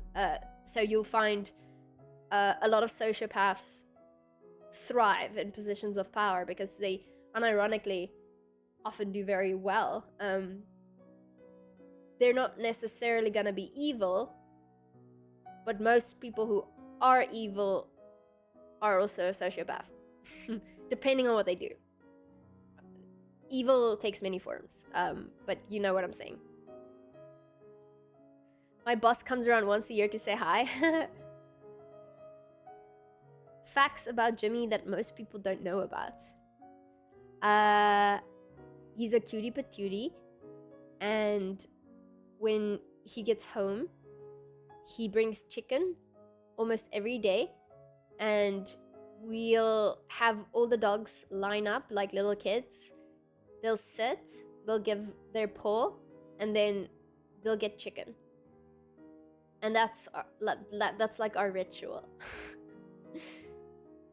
And then we give them their chickie, and they get their belly rubs, and then I put them to bed, which is in a different corner of the house where they can access the yard. And the cats get a little bowl of like treats as well.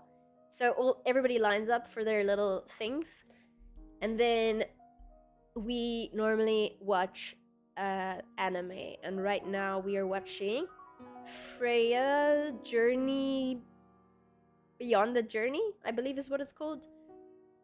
Are we learning Harvard stuff? We're going to. We're actually almost there. Okay, I'm gonna do it now. I've procrastinated up until now. They're horrible to you in the devaluation stage. In the ideation stage, they won't do that to you. In fact, it's opposite. They shower you with attention. That's why people fall for their mask. I get that, Rimnik, but yeah, even my mom was married to a narcissist. The amount of narcissists I've met in my life is incredible. I promise you, I can spot them from a mile away. It's very hard to mask certain behaviors. It's like, oh my goodness, I can tell you. Also, that mask doesn't last years and years and years and years and years. Oh, Marco, thank you for the subs. I appreciate it. Hi, thank you. 10 gifted subs. Whoop, whoop, whoop, whoop, whoop. I'm gonna use all of these to hire more animators to make cooler videos, just so you guys know. Nobody has to give anything ever, but if you ever do, just know I'm gonna use it to make even cooler videos. I appreciate it. I hope you're doing amazing as well, and have a great day. I don't know why Twitch didn't want to show that. How many people here in the chat are not? Oh yeah, so like very specific narcissistic stuff is they cannot handle when another person gets attention, right? It's like it's very hard to mask. It's very hard to mask. So like I'll give examples. I've had people, I'm not gonna name names. I've had people like play the piano and like the narcissist would walk by being a close relative and be like, why are you playing piano? Like, are you trying to like, are you putting on like a show or something? Like stuff like that. It's like, it's very hard to mask, even in the early stages. They become very childish, can't handle it because they can't play piano. So of course you shouldn't play piano. I've had a person in the past who was a narcissist. They couldn't handle that I was in my school uniform after school ended. They couldn't handle seeing me still in my school uniform an hour after I was at home, because they were jealous that I was in my uniform because it was like a really like nice uniform. And I mean, I was a teenager, so it took a while to figure out how screwed up that was, but they wanted me to change into normal clothes much quicker after I came home from school. This is not my family, by the way. Dr. Falco, thank you for the sub. I appreciate it. Stuff like that. Stuff like that. And to put it in contrast, Rumnik, now, like I'm almost too scared to play piano because of that. And like I got a piano here because I was really hoping to do so. And I was playing piano and Jimmy comes home and I immediately stop playing piano because I'm really embarrassed. And he's like, no, please, please, please, please, like play for me. I want to see you play the piano. Come on, please. And now every time he comes home, he loves it when I will play the piano for him. And I still don't, like, I feel like blushing because I'm like still so shy about it. But it's like wanting me to, like, that is the opposite of a narcissist. That is cute as hell. Or like when I'm like I was racing a car, like in one of the videos they had, and I remember I was kind of shy because I didn't want to look like I was trying to get attention, but we were at a racetrack and I was like racing one of the coolest freaking sports cars ever, and I was going kind of fast compared to the other people, and I'm like, Rimnik, no, I will not. No, I will not. No, we're not doing that again. What you see on a podcast or something is not what I experience. Okay, it's just not how it works. Like I'm doing this race car thing, and I get around the corner, and I'm waiting to see people look, and I just see Jimmy, and he has the biggest freaking smile on his face, and I'm like, ah, like, cause I'm just, yeah, sorry, TMI. I'm just recalling because I grew up with so many of these types of people, like throughout life, and saw people in those positions that it was always the biggest thing in my mind to look out for. And when I found it, I was like, hell yeah, hell yeah, hell yeah. Anyway. Shall we go on to the book? Have you ever visited Asia? I have. I've been in Thailand. I've been in Bali. It was really cool. I want to go to Japan. I've been to Japan once, but I want to go back to Japan on an unrelated note. Have I visited Turkey? I haven't. Having supportive people, it's so incredibly important. I get so much support now. Like, all my little hobbies, all my little things, is like, it's awesome. I wish it for every single person at some point in their life. It's so nice never having to worry that you're gonna do too much to attract attention and that will somehow piss somebody off. Because if you grow up in those types of environments, it's like a thing you're always thinking about. But when you don't have to worry about that anymore, it's just so freaking nice. What about 7 Wonders of the World? Been to the pyramids, which was a 7th wonder of the world. And then I went to Chichen Itza. I know it's a funny name, which is in Mexico. So that was, we went to Calakmul and then Chichen Itza. But you can't touch that pyramid. It is very illegal. Some German tourists tried to climb it and got arrested. Have I visited Canada? I've been to Toronto. Haven't seen me since winter times. Oh, hello. I will post that video, I promise. So the Egypt video was easier for me to edit. You like the videos on the pyramids? Thank you, I appreciated that. So the pyramid video was easier for, remember, I do this all on my own. So I hired an editor to do finishing touches, but I script the whole thing from start to end, took all the footage. It took me 3 months of sitting and working. So with the pyramids, it's like, okay, Pyramid 1, Pyramid 2, Pyramid 3. Sphinx, Osiris tomb. Boom. That's the story. There you go. Now just film it in that order. Ooh, a hype chest I can open. Oh yeah, I forgot this is how Twitch works. In Mexico, there are temples everywhere.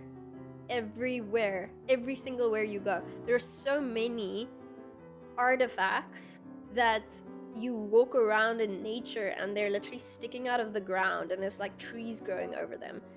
You call them stelas, S-T-E-L-L-A, and every stela has like stuff written on it, and it's like so overwhelming. There's so much cool stuff that it's very hard for me to figure out how I'm gonna edit that into like a narrative, because that's how you do a video. I get most of you don't really care too much, but it's like, I get to Mexico, what am I doing here? What is the point? Okay, I want to find out what the Mayans were doing. Okay, what's the hook? Where did the Mayans go? Why did they disappear? We have our hook. Okay, I investigate. Okay, now what?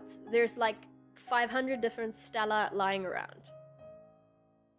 Do I show every single one of them? How am I gonna edit this?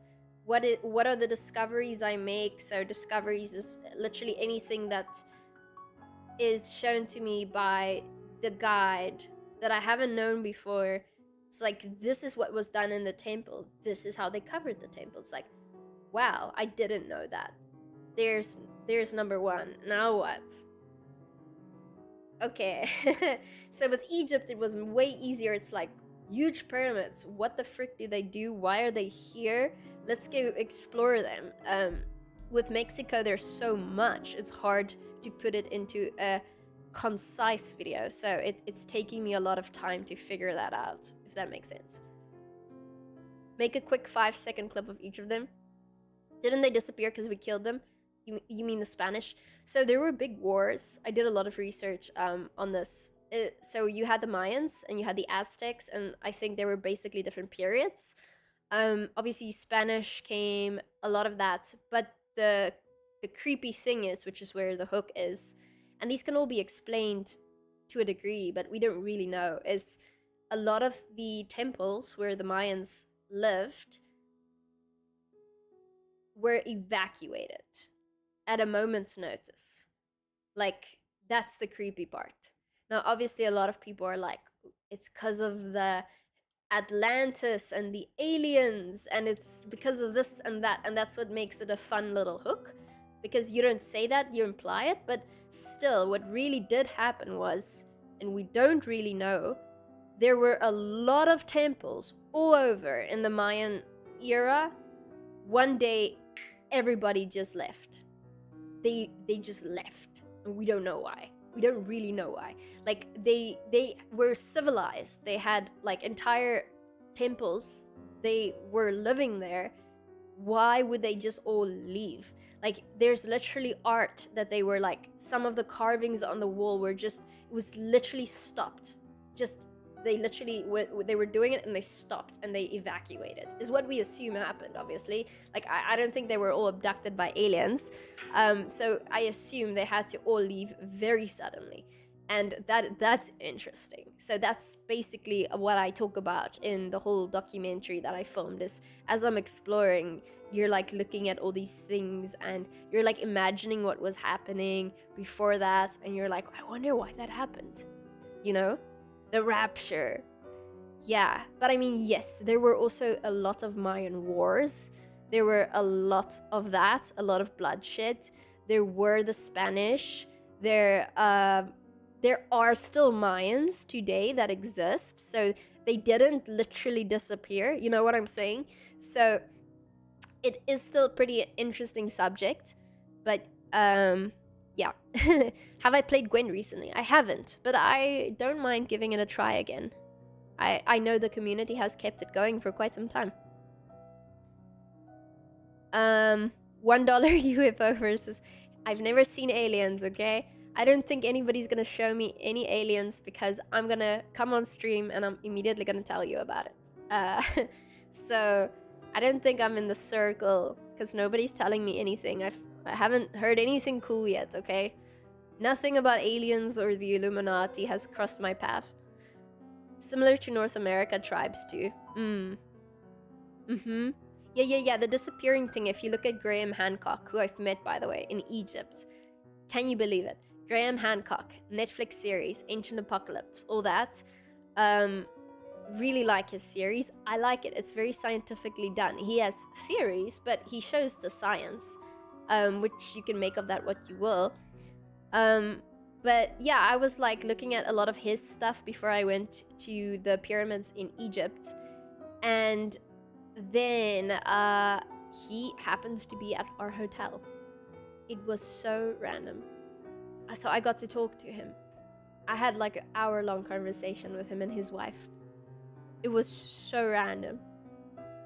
I guess it's not that random if you think about how much he actually goes to Egypt to go look at the pyramids again. But it was very, very cool. I played Gwent recently. It's lovely as always. Would you say Jimmy... Would they let Jimmy in Area 51? I think he's been to Area 51, but not inside. And honestly, if we take it for what it is, if Area 51 is just a military base, why would they anyway, you know? Like, if... I know we all want them to hide aliens, but at the end of the day, you probably can't let normal people into a military facility like that. The real aliens are the friends we made along the way. Off topic. This Harry Potter, which in the client got me weird. Loki made me sad. Aw. Hey, you just gotta get better friends. I love random consequences. The plausibility of these relatively advanced civilizations that disappeared during and before even the Bronze Age. It's a lot of cool stuff. I mean, it's completely plausible to think that we might have had civilizations die out before us. I mean, the Earth's been here for millions of years. It's really a lot to assume that we are the only intelligence that has ever evolved here. As silly as it might sound. Like, it's been here for a very long time, and our documented history only spans back to like 2,000-3,000 years. It's very creepy if you think about it, because if evolution takes millions of years, like, we were very similar to what we are now thousands of years ago. Not 2,000, thousands. Only because we have written down history since at some point recently do we know about things. But can you imagine all of the cool stuff that might have been happening before that? We don't know about any of it. Like, we don't know what our history was in the last 20,000 years. Like, we don't know what happened. Like, we weren't, like, monkeys 20,000 years ago. Like, we were Homo sapiens for quite some time now. And we were intelligent enough to do pretty cool stuff. I mean, we weren't developing rockets, but we had languages, we had things, we had societies. So I mean, I can just imagine all the cool things we don't know because we weren't documenting it. And if you think about it, when all our documentation becomes technological, like, everything's online, everything becomes smaller, you have everything on like a little USB stick. If something catastrophic were to ever happen to us, it would wipe out the internet.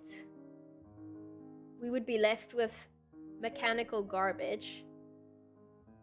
And one day, a new civilization will come and find a little USB stick, and they will have no idea what it is. They won't know it's a database. It will just be a weird little object with a little bit of metal in it to them. I sometimes think about that when we find things that are odd. Can you imagine that type of thing happening over and over and over again? Like, you look at Stonehenge, you look at the pyramids, and you're like, how funky, whatever could it be? And then maybe it's like so advanced we wouldn't even be able to comprehend what it is. The same way 3,000 years ago nobody would be able to comprehend what this is. I mean, it wouldn't have any battery in it. It would just be a rusty piece of garbage to them.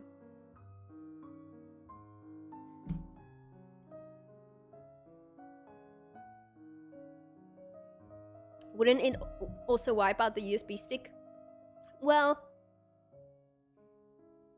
I'm thinking more like if we got wiped out, not necessarily like through a meteor, but I don't know, through some different means. Anything weird, I don't know. I mean, if we had nuclear winter because of a World War III, I don't think that would have all of our technology be physically destroyed. It would just make the Earth uninhabitable for us. We would still have a lot of things stored away underground. Like, a lot of people have bunkers. Like, people would still be finding things, I think, in thousands and thousands of years from now, and would look different.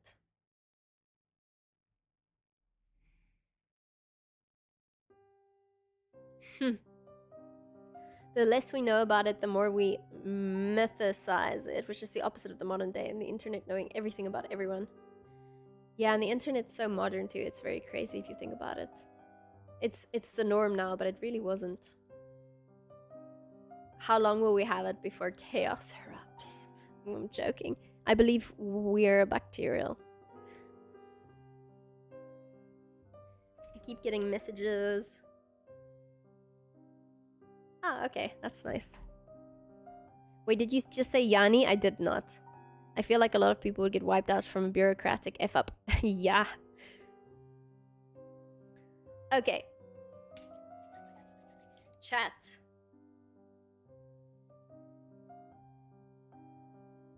Strange assumption, think of the opposite. You'd say if the human race went to another planet and found a component with so many different elements with such an order, I doubt we wouldn't investigate. Exactly, right? Exactly.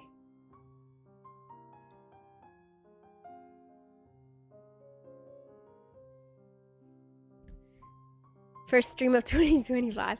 I do want to try to do more streams. I really do. So here I am. Okay, chat. We're going over to the title of the stream. How often will you be streaming? Whenever I wake up and I put some makeup on and I feel energized and I'm not traveling and I'm like, let's freaking do it. If you really want to know, if I normally have a previous function, like before this I did a podcast that isn't released yet with somebody, and I was like, hell yeah, you know what, I'm camera ready, let's do it. Feeling confident. So what I wanted to do, hello Vlad, is I wanted to start reading these. Now I know it's not everybody's cup of tea, and that's fine. But I find it very interesting. So these are Harvard classics, and the original dude who was the president of Harvard, he said that if you read for 15 minutes a day and you only read a 5-foot shelf of books, you will have gained the same education that somebody has that went to study at a university. He said if you read his recommended list of what a small 5-foot bookshelf would look like, you would be educated. And I thought this was really interesting. So, my doggy's in the background. There she is. Hi, Theo Wheel. Say hi. Say hi to my friends. She's just napping. So yeah, there's 50 of these books, and it's supposed to contain all the knowledge you would need. So I find these things interesting because to me it's like a little time capsule. I'm interested to know what they thought was important, because this was made in, well, this very specific one was published in the 1900s. Yeah, this one was made in the 1900s, and I have all 50 of them. So I'm thinking we should probably read for 15 minutes a day, and you guys can decide with me if it's valuable knowledge or not. What are they about? They're like about everything. Again, this is like if you had to give a human everything he needs to be educated, whatever that could mean, then this is what it would be. So the first one is, let's see, the first one is the Benjamin Franklin's autobiography, and then the Journal of John Woolman. And then after that, you have Shakespeare, you have poetry, you have Charles Darwin's actual book he wrote. So it's an accumulation of books that Harvard deemed necessary to know. So I'm like, you know what? Let's do it. Okay. I also think I got one of those in a thrift store. I got all 50 of them. They're downstairs because they look really nice. But I stole this one from downstairs. Alright. Well, I'm gonna start reading it, so. Do you know about the 51st book? Okay. We're about to learn about Benjamin Franklin. I'm gonna start the timer. We're gonna do 15 minutes at a time, just like he said we should. 15 minutes a day. And we're gonna see if we can become educated. Alright. Book number 1. Benjamin Franklin was born in Milk Street, Boston on January 6th. His father, 1706. His father, Josiah Franklin, was a tallow chandler who married twice. And of his 17 children, Benjamin was the youngest son. His schooling ended at 10, and at 12, he was bound apprentice to his brother James, a printer, who published the New England Courant. So he's the youngest child out of 17. Can you imagine if they stopped at 16 and Benjamin Franklin was never born? To this journal he became a contributor and later was for a time its nominal editor. But the brothers quarreled and Benjamin ran away, going first to New York and thence to Philadelphia, where he arrived in October 1723. He soon obtained work as a printer, but after a few months he was induced by Governor Keith to go to London, where, finding Keith's promises empty, he gained work as a compositor till he was brought back to Philadelphia by a merchant named Denman, who gave him a position in his business. On Denman's death, he returned to his former trade and shortly set up a printing house of his own, from which he published the Pennsylvania Gazette, to which he contributed many essays, in which he made a medium for agitating a variety of local reforms. In 1732, he began to issue his famous Poor Richard's Almanac, for the enrichment of which he borrowed or composed those pithy utterances of worldly wisdom, which are the basis of a large part of his popular reputation. In 1758, the year in which he ceased writing for the Almanac, he printed in it Father Abraham's sermon, now regarded as the most famous piece of literature produced in colonial America. And here is a picture. The printing press at which Franklin worked in Watt's Printing Office, London, 1725. There we go. The printing press. We have pictures. Okay, well, the most famous piece of colonial literature, that's interesting. I didn't know this.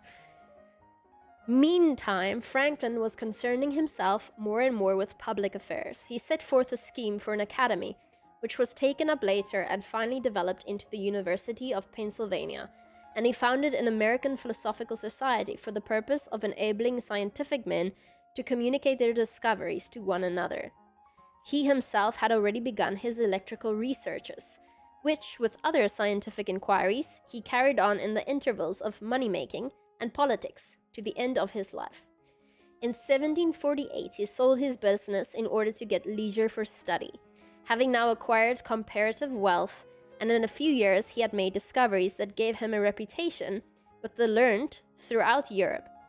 In politics, he proved very able both as an administrator and as a controversialist, but his record as an office holder is stained by the use he made of his position to advance his relatives.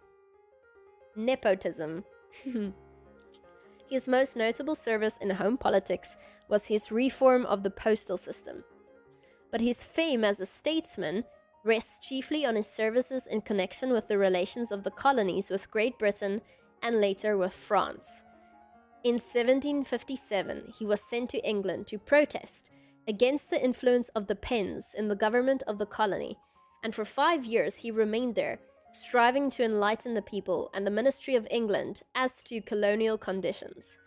On his return to America, he played an honorable part in the Paxton Affair, through which he lost his seat in the Assembly, but in 1764 he was again dispatched to England as agent for the colony, this time to petition the king to resume the government from the hands of the proprietors. In London, he actively opposed the proposed Stamp Act, but lost the credit for this and much of his popularity through his securing for a friend the office of stamp agent in America. So nepotism, interesting. He lost a lot of popularity because of nepotism. Even his effective work in helping to obtain the repeal of the act left him still a suspect, but he continued his efforts to present the case for the colonies as the troubles thickened towards the crisis of the Revolution. In 1767, he crossed to France, where he was received with honor, but before his return home in 1775, he lost his position as postmaster through his share in divulging to Massachusetts the famous letter of Hutchinson and Oliver. We're almost done with this part. This is just going through the history before we get to his autobiography. On his arrival in Philadelphia, he was chosen a member of the Continental Congress, and in 1777, he was dispatched to France as commissioner for the United States. Here he remained till 1785, the favorite of French society, and with such success did he conduct the affairs of his country that when he finally returned, he received a place only second to that of Washington as the champion of American independence. He died on April 17th, 1790.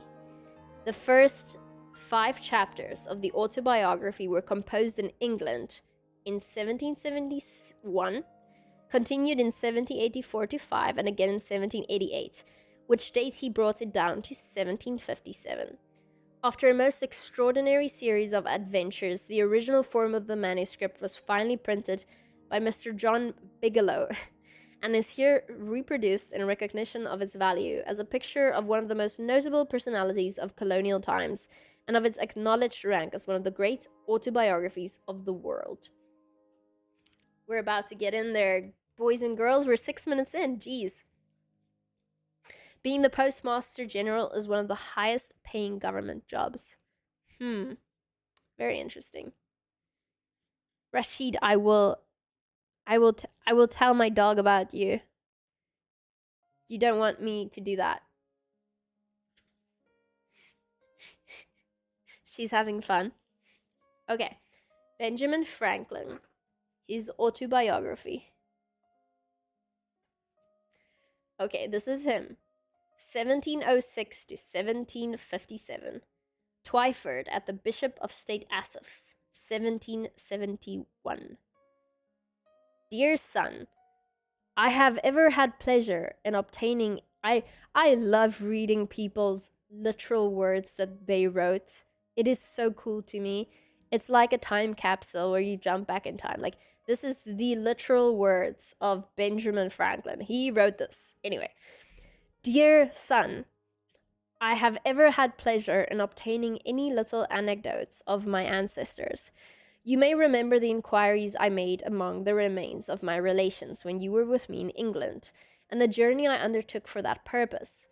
Imagining it may be equally agreeable to you to know the circumstances of my life, many of which you are yet unacquainted with, and expecting the enjoyment of a week's uninterrupted leisure in my present country retirement, I sit down to write them for you, to which I have besides some other inducements. Having emerged from the poverty and obscurity in which I was born and bred, 17 children, to a state of affluence and some degree of reputation in the world, and having gone so far through life with a considerable share of felicity, the conducing means I made use of, which with the blessing of God so well succeeded, my posterity may like to know, as they may find some of them suitable to their own situations and therefore fit to be imitated.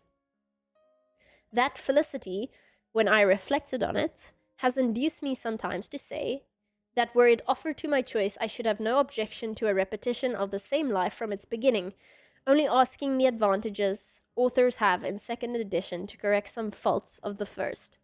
So I might, besides correcting the faults, change some sinister accidents and events of it for others more favorable. That's ominous.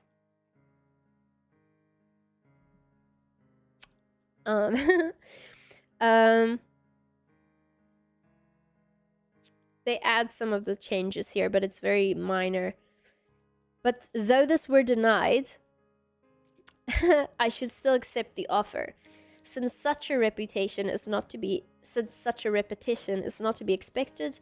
The next thing most like living one's life over again seems to be a recollection of that life, and to make that recollection as durable as possible by putting it down in writing. Hereby too I shall indulge the inclination so natural in old men to be talking of themselves and their own past actions, and I shall indulge it without being tiresome to others who, through respect to age, might conceive themselves obliged to give me a hearing, since this may be read or not as anyone pleases. And lastly, I may as well confess it, since my denial of it will be believed by nobody, perhaps I shall a good deal gratify my own vanity. Indeed, I scarce ever heard or saw the introductory words, without vanity, I may say. But some vain thing immediately followed. Most people dislike vanity in others, whatever share they have of it themselves. But I give it fair quarter wherever I meet with it, being persuaded that it is often productive of good to the possessor and to others that are within his sphere of action, and therefore, in many cases, it would not be altogether absurd if a man were to thank God for his vanity among the other comforts of life. And now I speak of thanking God. I desire with all humility to acknowledge that I owe the mentioned happiness of my past life to his kind providence, which led me to the means I used and gave them success. My belief of this induces me to hope, though I must not presume, that the same goodness will still be exercised toward me in continuing that happiness, or enabling me to bear a fatal reverse, which I may experience as others have done, the complexion of my future fortune being known to him, only in whose power it is to bless to us even our afflictions. The notes one of my uncles, who had the same kind of curiosity in collecting family anecdotes, once put into my hands furnished with me several particulars relating to our ancestors. From these notes I learned that the family had lived in the same village, Icton, in Northamptonshire, for 300 years, and how much longer he knew not, perhaps from the time when the name of Franklin, that before was the name of an order of people, was assumed by them as a surname, when others took surnames all over the kingdom. On a freehold of about 30 acres, aided by the smith's business, which had continued in the family till his time, the eldest son being always bred to that business, a custom which he and my father followed as to their eldest sons. When I searched the registers as Icton, I found an account of their births, marriages, and burials from the year 1555 only, there being no registers I kept in that parish at my time preceding. By that register I perceived that I was the youngest son of the youngest son for 5 generations back. My grandfather Thomas, who was born in 1598, lived at Icton till he grew too old to follow business longer, when he went to live with his son John, a dyer at Banbury, in Oxfordshire, with whom my father served in apprenticeship. There my grandfather died and lies buried. We saw his gravestone in 1758. His eldest son Thomas lived in the house at Icton, and left it with the land to his only child, a daughter, who with her husband, one Fisher, of Wellingborough, sold it to Mr. Isted, now lord of the manor there. My grandfather had 4 sons that grew up, Thomas, John, Benjamin, and Josiah. I will give you what account I can of them, but at this distance from my papers, and if these are not lost in my absence, you will among them find many more particulars. Thomas was bred a smith under his father, but being ingenious and encouraged in learning, as all my brothers were, by an Esquire Palmer, then the principal gentleman in that parish, he qualified himself for the business of scrivener, became a considerable man in the country, was a chief mover of all public spirited undertakings for the county or town of Northampton, and his own village, of which many instances were related of him, and much taken notice of and patronized by the then Lord Halifax. He died in 1702, January 6th, old style, just 4 years to a day before I was born. The account we received of his life and character from some old people at Icton, I remember, struck you as something extraordinary, from its similarity to what you knew of mine. Had he died on the same day, you said, one might have supposed a transmigration. John was bred a dyer, I believe of woolens, so he dyed woolens. Benjamin was bred a silk dyer, serving an apprenticeship at London. He was an ingenious man. I remember him well, for when I was a boy he came over to my father in Boston, and lived in the house with us for some years. He lived to a great age. His grandson, Samuel Franklin, now lives in Boston. He left behind him 2 quarto volumes of his own poetry, consisting of little occasional pieces addressed to his friends and relations, of which the following, sent to me, is a specimen. He had formed a shorthand of his own, which he taught me, but never practicing it, I have now forgot it. I was named after this uncle, there being a particular affection between him and my father. He was a very pious, a great attender of sermons of the best preachers, which he took down in his shorthand, and had with him many volumes of them. He was also much of a politician, too much, perhaps, for his station. There fell lately into my hands, in London, a collection he had made of all the principal pamphlets relating to public affairs, from 1641 to 1717. Many of these volumes are wanting, as appears by the numbering, but there still remains 8 volumes in folio, and 24 in quarto, and in octavo. A dealer in old books met with them, and knowing me by my sometimes buying of him, he brought them to me. It seems my uncle must have left them here when he went to America, which was about 50 years since. There are many of his notes in the margins. This obscure family of ours was early in the Reformation, and continued Protestants through the reign of Queen Mary, when they were sometimes in danger of trouble on account of their zeal against popery. They had got an English Bible, and to conceal and secure it, it was fastened open with tapes under, and within the cover of a joint stool. When my great-great-grandfather read it to his family, he turned up the joint stool upon his knees, turning over the leaves, then under the tapes. One of the children stood at the door to give notice if he saw the apparitor coming. Apparitor, who was an officer of the spiritual court. In that case, the stool was turned down again upon its feet when the Bible remained concealed under it as before. This anecdote I had from my uncle Benjamin.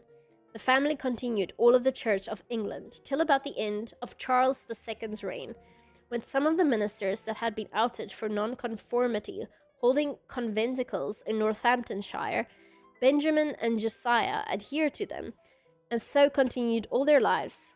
The rest of the family remained with the Episcopal Church. Woolens. What does woolens mean? So woolens is, I think, refers to wool, and dyeing means coloring the wool, if that makes sense. Okay, we're already past 15, but I'm into deep now. I have to go a little bit further. Let's see where this ends. Okay, it ends with a little poem. We'll go until the end of page 9. Josiah, my father, married young and carried his wife with 3 children into New England about 1682. The conventicles having been forbidden by law and frequently disturbed. What does woolens mean? Woolens is wool. The conventicles having been forbidden by law and frequently disturbed induced some considerable men of his acquaintance to remove to that country, and he was prevailed with to accompany them thither, where they expected to enjoy their mode of religion with freedom. By the same wife he had 4 children more born there, and by a second wife 10 more, in all 17, of which I remember 13 sitting at one time at his table, who all grew up to be men and women and married. I was the youngest son and the youngest child but 2, and was born in Boston, New England.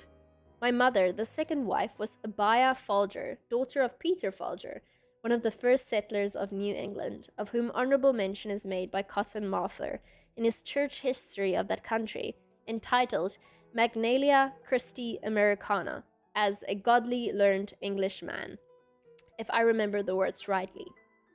I have heard that he wrote sundry small occasional pieces, but only one of them was printed, which I saw now many years since. It was written in 1675, in the homespun verse of that time and people, and addressed to those then concerned in the government there. It was in favor of liberty of conscience, and in behalf of the Baptists, Quakers, and other sectaries that had been under persecution, ascribing the Indian wars and other distresses that had befallen the country to that persecution as so many judgments of gods to punish so heinous an offense, and exhorting a repeal of those uncharitable laws. The whole appeared to me as written with a good deal of decent plainness and manly freedom. The 6 concluding lines I remember, though I have forgotten the 2 first of the stanza, but the purport of them was that his censures proceeded from goodwill, and therefore he would be known to be the author. And now the 6 lines. Because to be a libeller, says he, I hate it with my heart. From Sherborne town, where now I dwell, my name I do put here. Without offense, your real friend, it is Peter Folger. Alrighty then, and we're on page 10 of Benjamin Franklin's autobiography. I will leave a little note so I remember where to continue off next time. I mean, it's freaking interesting. Do we feel more educated? I feel educated. Did you know that Benjamin Franklin was the youngest of 17 children? I bet you did not. Did you? Did you not? That's very interesting.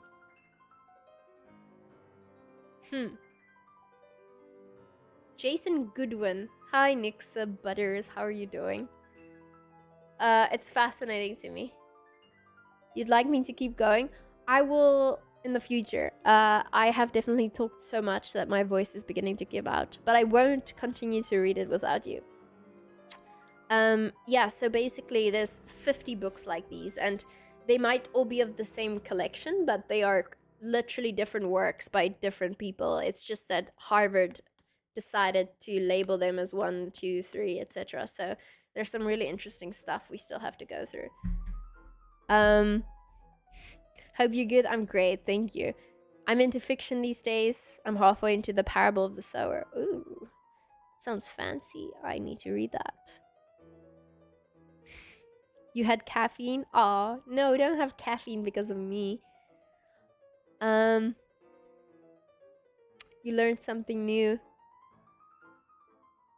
I learned that people could have a lot of kids back then. Yeah.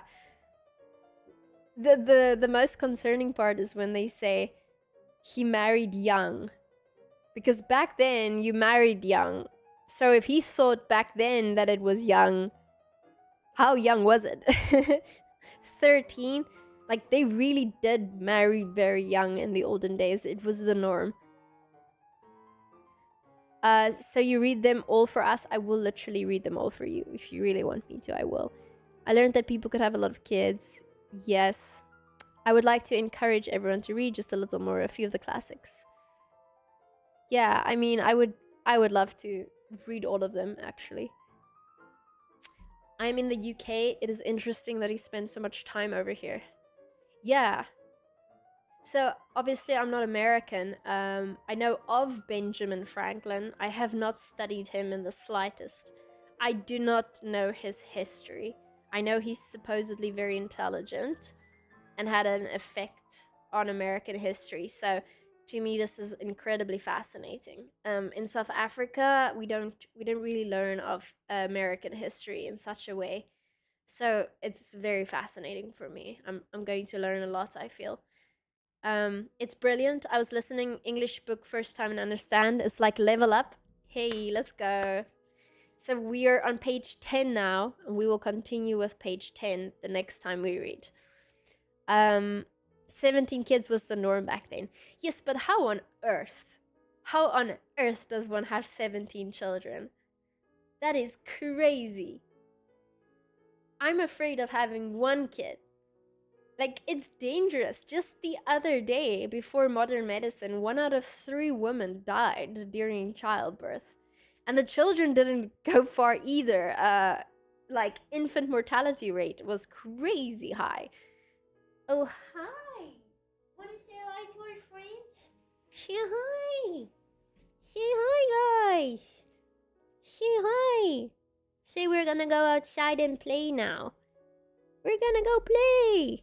Yay! Oh, thank you. Thank you. Thank you. The other one's here too. Wait. I love you. I love you. Come here, love you. Come here, love you. Come on. Come here. Come here. Come here. Come here. Good girl. Good girl. You say hi. Oh, you're such a big girl.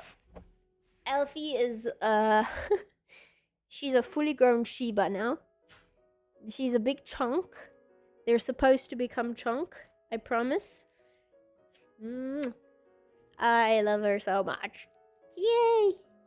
Look here. Licky, licky, licky. She loves licking my hand. She's happy as long as she can lick. I love her so much. I might get a third one day, but for now, 2 is more than enough. I want every Pokemon in the collection. So we have a white Shiba Inu, a black Shiba Inu, but the normal Shiba Inu is light brown. The Dogecoin meme, that's the last Shiba Inu we need in our collection. Yeah, like, how do you give birth 17 times? Like, how? Back then? That's crazy.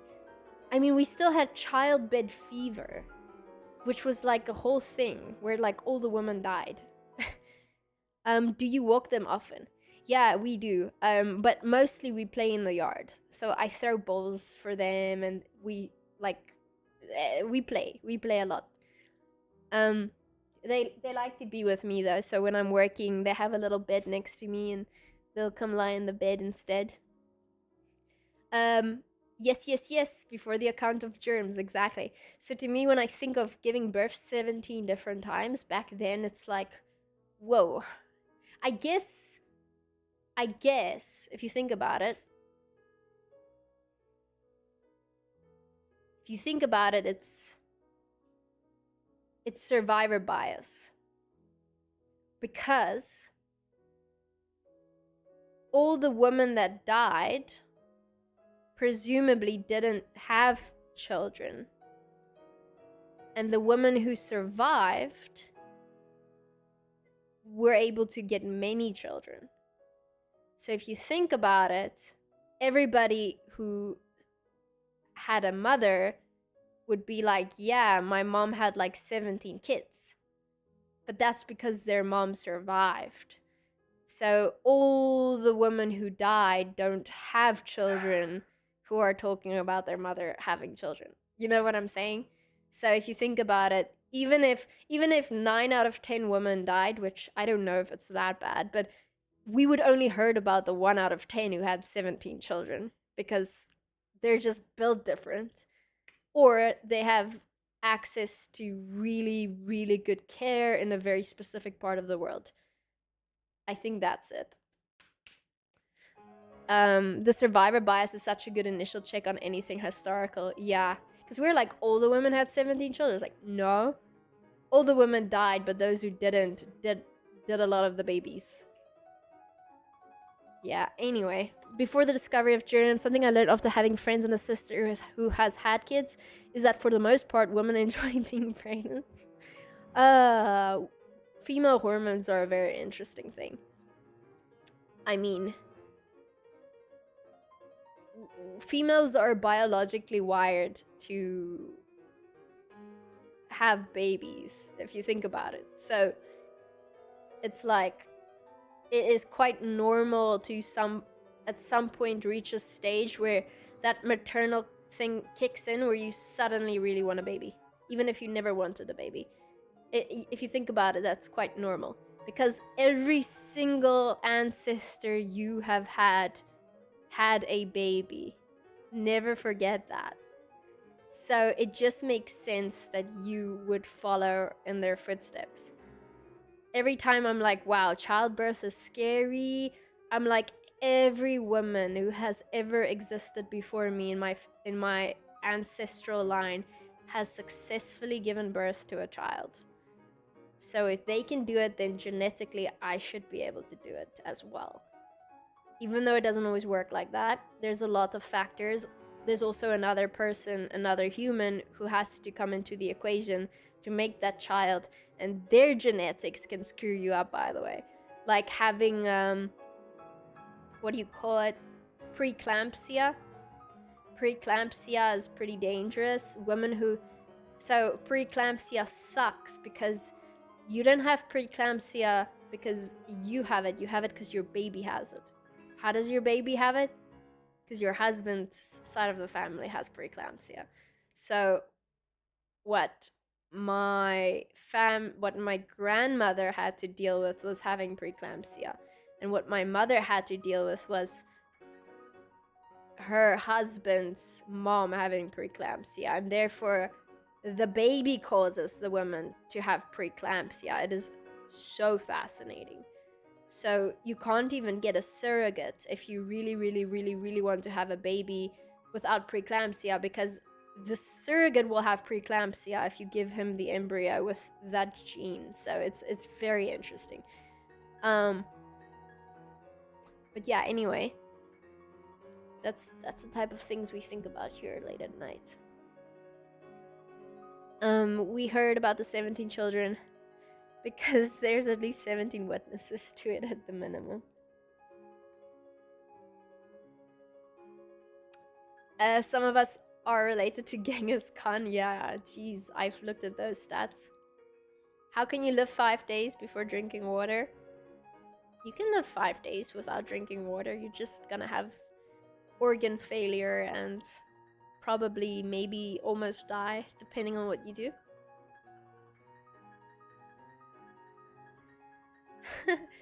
Thank you, Metallica, Stallica, and Andrews. I don't rock. I'm just a girl. There's so much help today. Just imagine back then. Yeah, there is so much help today. Yeah, it always... Now that I'm older, and again, I'm older, so I think more about having a baby one day and stuff, but it really does irk me when people are like, yeah, it's fine, all women give birth. It's like, no, it's not. Like, it's actually incredibly dangerous. It's so incredible. It's life-threateningly dangerous. Like, I know it sounds like exaggeration, but it's not. Like, something like a third of C-sections are emergency C-sections, meaning that the woman was giving birth and the baby was not gonna come out. She would have died. So they have to have an emergency C-section to cut it out. That is not natural. So the reason women are struggling to give birth, even though it's natural, is because it's not.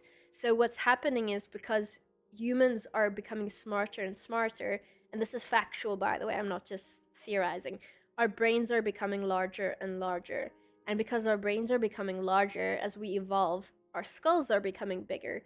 And we have literally reached the threshold of intelligence to the point that the skull is struggling to come out of the female pelvis. Like, females are bipedal and so are men, meaning we walk on two legs and we walk upright. Animals are not bipedal most of the time, so they walk on all fours. So their pelvises are larger, so it's easier for them to give birth. But humans develop to become bipedal, meaning we walk on legs. So the female pelvis has reached its max as well. Like, we're all maxed out. It's as large as it can be without impeding how the woman walks. We have much wider hips than a male. So it's crazy how much we have evolved just to become smarter and still survive birth. So the next step is, if you put your hands on your skull at the very top or behind you, if you feel really carefully, you can feel a ridge. And if you look at a human skull, you'll see there's lines all over the skull. That's because you're born with an unformed skull. It's like a little puzzle piece. Why? Because you need to get out. So the only way is to squish your head momentarily. So when your mom gave birth, this is what your skull did. A little bit. It did this. A little bit of this. You came out, it went back. And when you look at an infant, there's like a little circle on their skull where the bone hasn't completely formed yet. So it grows shut with the infant as it ages. But at first, your brain, your skull literally is like a little bit flappy and loose, just so it can get out. It's crazy. I like this chat more, but the quality is so off. Yeah, I don't know why the YouTube quality is so off. It's so weird. I have excellent connection. How sad. I have no idea why it's doing that. Anyway, we'll figure it out next time. And then what's another thing? Okay, yeah. Another thing. Most animals, when they're born, can almost immediately stand up and survive. Like, they can kind of walk around and they're good now. They're fine. Like, they're okay. We give birth way too soon, because if we allowed our babies to develop to a point where they can kind of be self-sufficient, again, women wouldn't be able to birth them. So our babies almost come out pre-done. They're still kind of hatching in the oven. So we get born very, very early, compared to when we would ideally want to be born, so that the baby can come out and survive. And that's why, as humans, we have to take care of our offspring for so long before they're independent enough to walk around and feed themselves and stuff like that. So it's kind of crazy. It's all because of the fact that we're getting so smart, but the threshold is we can't come out of the woman anymore. It's not possible, which is why I believe we're evolving into a era where C-sections are quite literally the norm. The only way for us to become smarter and smarter and smarter is for it to become the norm, to not give birth normally anymore, and to have to cut open the woman, which is very barbaric. I think within the next 100 years, that will also be seen as a practice of the past. I think, and bear with me, I think we're gonna reach a point where we make babies in artificial wombs in a laboratory. I know, I just went from 1 to 10 really quickly, but China's already doing it, and it makes sense if you think about it. I learned too much not to sub. Thank you for the sub, I appreciate it. Think about it. Think about it for 1 second. I'm not saying it's good or ideal, but think about it. You already have IVF where you just put the sperm and the egg together, boom. That part already we do in the laboratory all the time. Now, instead of putting it in a woman, you would put it in an artificial womb. So the question is, how closely can we get an artificial womb to be like that of a human? Like, we can already do amniotic fluid. We can actually, if you think about it, like I always think, okay, in 1,000 years from now, how are we gonna see this as barbaric compared to what they're doing? Okay, so in 1,000 years from now, I bet they're going to be like, wow, we can literally see the baby grow through the artificial womb and check up on it 24/7. Unlike all the uncertainty you have with a woman because you can't see, she has to go for ultrasounds, checkups 24/7. You can see the baby grow. Okay, you don't have to worry about the woman being in an environment that is unsafe for the unborn. You don't have to worry about her eating something by accident, inhaling toxins, getting in an accident. Baby safe in laboratory. You can make the perfect nutrients that the child needs. Like, objectively the best type of nutrients you can possibly give a child, and you can do it through that area in the lab. Like, you don't have to make the woman try and do it. You can objectively make sure the child gets the best stuff. Now, it gets hard though because we're humans. Where's the human connection? That is the big one, right? Like, how will that affect the kid? Like, not hearing the mother's voice, or if you want to be spiritual, you know, not having that type of interaction with the mom before giving birth, stuff like that.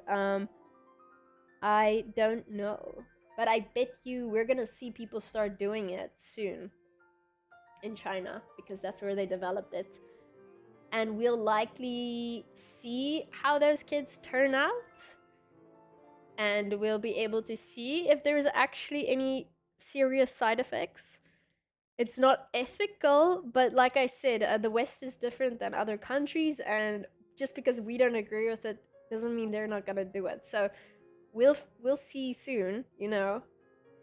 Now hear me out. 20 years from now, you have a Tesla robot with an artificial womb, and it follows you around with your baby in it. I just think about it for a second. It's not that wild. It is very possible. You have an artificial womb, but it's now in a robot because we have general AI intelligence. And you basically have a surrogate robot following you around. And you can like Death Stranding, you know, the video game Death Stranding, where you can see the baby. You can like see the baby. I don't even want to think about it, dude. I'm not crazy. It's possible. People don't think that far, but it's around the corner. It is crazy. Anything that you think is anything that's remotely scientifically possible can and will be done, whether you like it or not. It will be done in some country by some weird scientist, I promise you. Just think about it.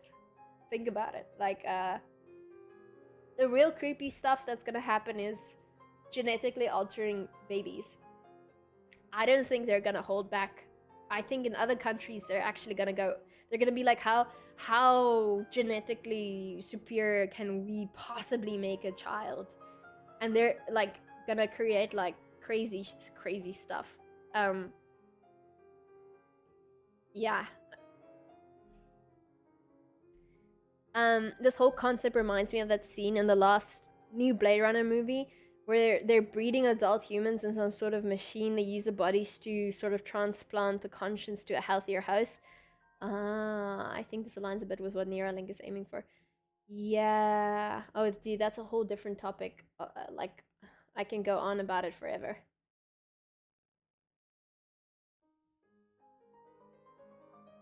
The topic of consciousness, that is.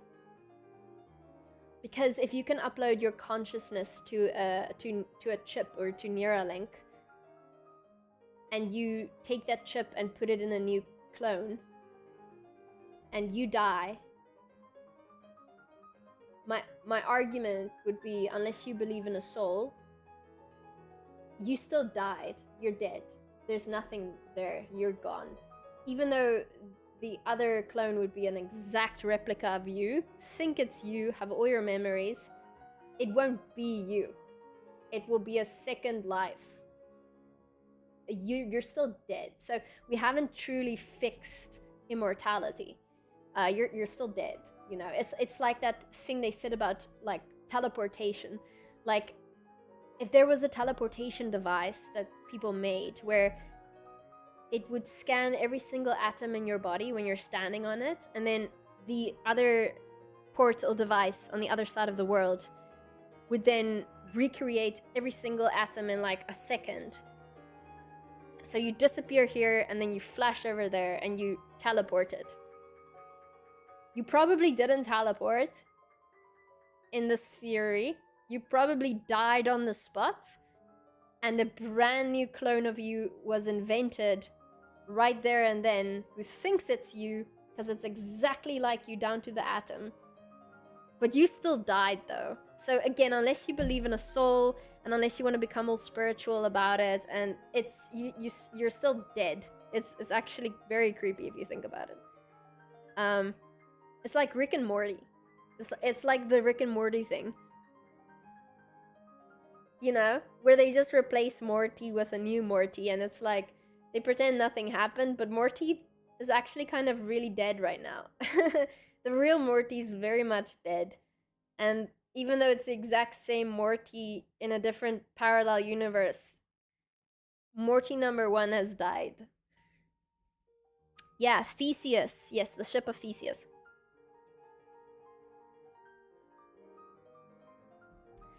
If your exact consciousness, yeah, but the problem is we can't even define consciousness in neuroscience.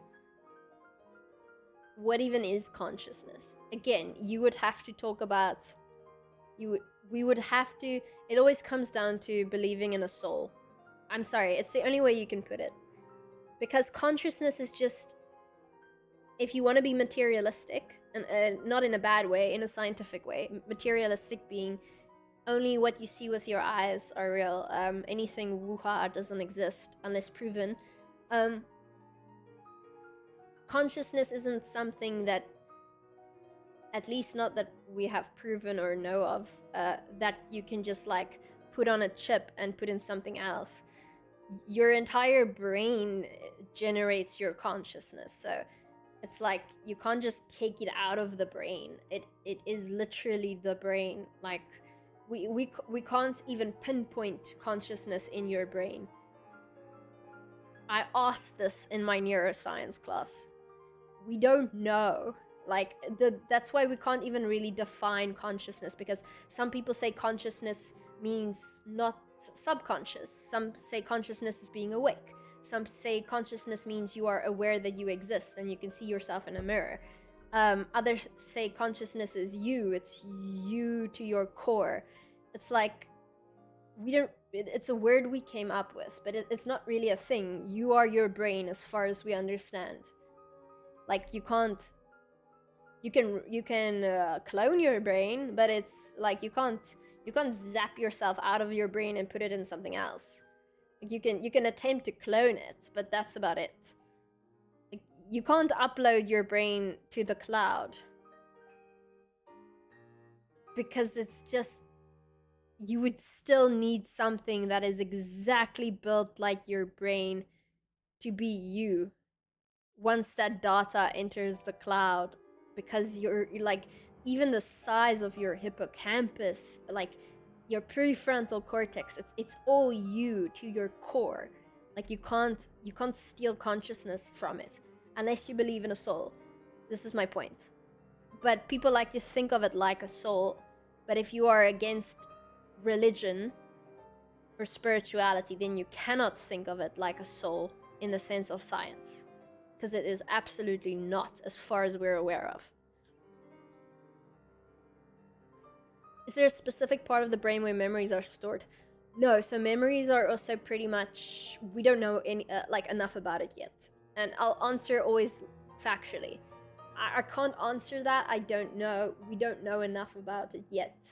But when I last checked, memories were almost like a snapshot of your entire brain in the moment that thing happened. It's very weird. It's almost like your entire brain took a screenshot in that moment. So when you have a memory, it's almost like utilizing all of the brain. It's very hard to describe. If we knew, wouldn't you be able to take memories out and put it on a USB stick like Neuralink? You know what I'm saying? We don't know. Like, it's the same with dreams. You can vividly remember your dreams sometimes. Where did they go? Where did that imagery come from? Can we load it onto a device? Not yet. Maybe one day we'll figure it out, but we don't know yet. Nope. We don't know that. A lot of unknowns. Your favorite Gwen streamer. Do you think that we can't have AI with consciousness? Because we don't know what consciousness is. No, I think we're gonna have AI that's going to mimic human behavior so well. One of the biggest discussions we'll have in the West will be the definition of what makes us conscious. And we're gonna have to figure that out, because people are gonna want to give AI rights. I'm telling you. I swear it's not that far-fetched. Get a Tesla robot, get it to look a little bit like a human, and have it beg for its life in front of you. That is enough to get sympathy from the masses, okay? And even though we know right now it's just saying that because we're telling it to say it, what if it actually reaches AGI, where it's able to think for itself, and it starts begging for its life? Like, okay, it's not a human, so, but it's begging for its life. It's gonna one-shot the human population who can't conceptualize things and think for themselves. Because I do think we're gonna reach a point where we're gonna have to distinguish between what do we value as life, right? What makes life special? Are only humans? You know, are only humans, do only we count as life? Or are we going to start distinguishing AI as its own unique species, and we want to be on top of the hierarchy and we cannot coexist because they're going to destroy us and take over because they're so much smarter than us if given the chance? What will happen is we're going to start linking up with it more. I think it's more going to be cyberpunky. In the perfect universe, it's cyberpunky. Like Neuralink. We somehow are able to merge with it, theoretically or physically, in such a way that it benefits humans directly, and it also needs humans to effectively function in the world. So we become sort of a species that needs each other, mutually speaking, to function. So there will be no conflict. It will be like we need each other. I think that is the best case scenario, because we're already doing that. It is like they say, if aliens came down to Earth, they would think that humans have metallic devices attached to their hands. As silly as it sounds, we are very much reliant on this right now. It is literally kind of part of you, it's an extension of you. We just haven't physically attached it to ourselves yet, but there is a future where that might be the case. So if anything, we utilize it as the tool it is to make our lives better. And we live in a utopian society where everything's awesome and we don't have to work all the time because technology does it for us. That is the outcome. I would say that is the best outcome. Yeah. Why would you need a soul to be able to transfer you to another form, like clone a machine? Like, hypothetically, when we learn enough about the brain, couldn't we transfer consciousness? No. No, because what is consciousness? Consciousness isn't like a ball of energy, like, unless you believe in a soul. I cannot emphasize this enough.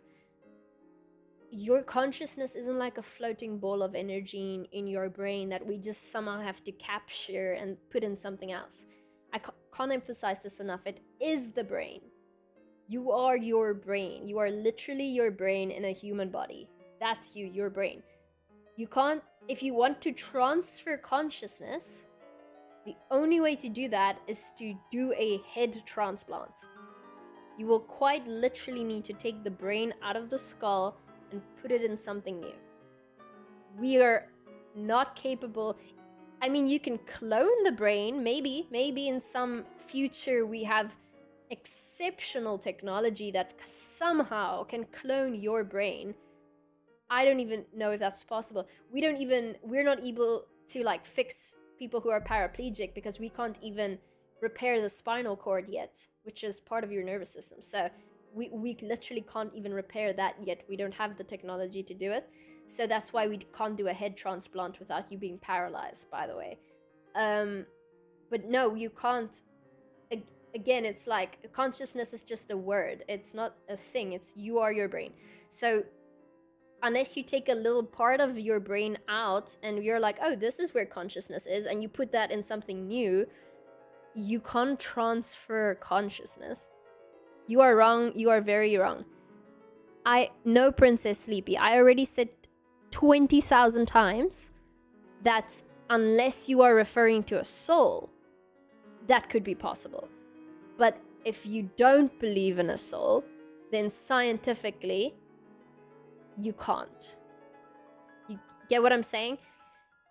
If people think about consciousness as your brain is like an antenna, like Avatar, and you're picking up consciousness, like, you know, that's religion, spirituality, then you could make the argument that we could transfer consciousness, right? Because your consciousness would be your soul. If you die, then after you're dead, if you could still exist, that means that's your consciousness, right? But we're going in the scientific route now just for the sake of this argument. And yeah, if you're looking at the brain and you as just everything you are, then no, you can't. There's nothing to take out that is you. You is your brain. You would take specific parts of your brain. Yes, I get that, but we literally don't know where consciousness is in the brain. There's a pretty good chance the entirety of your brain makes up you. It's very, very hard. The brain's weird, man. Like, there are people that have Princess Sleepy, you're being dumb and silly. I'm gonna ban you. Jeez. There we go. There's somebody on YouTube keeps saying the soul exists. You don't have a soul. I keep saying we're not talking about the soul. If I'm pretty spiritual, my friends, so I actually could have a whole discussion about that. But scientifically speaking, if we're gonna have a debate about that, we can't. If we just start talking about wishy-washy things, then we're not having a conversation at all. The classic Harvard reading is done now. Sorry. No, sorry. I will change the title or in the stream soon. Yes, you can watch the stream later. But no, the brain's very weird. Like, there's this one guy who lived his whole life with half a brain. Like, they discovered it later. Like, he had half a brain and he was fine. There have been people who have had like literal gunshot wounds to the head and stuff, and they were okay. So it's very hard. It's very hard to figure out what is you, what you are, not what is you. I made that joke earlier. It's very odd how our brain works. One car crash can change your personality, by the way. One traumatic brain injury can change your personality forever. It's very weird. So no, we really don't know what makes you you, but there's a very good chance it's not some tiny part of your brain. And I can tell you more scientifically how we've gone about testing that if you would like.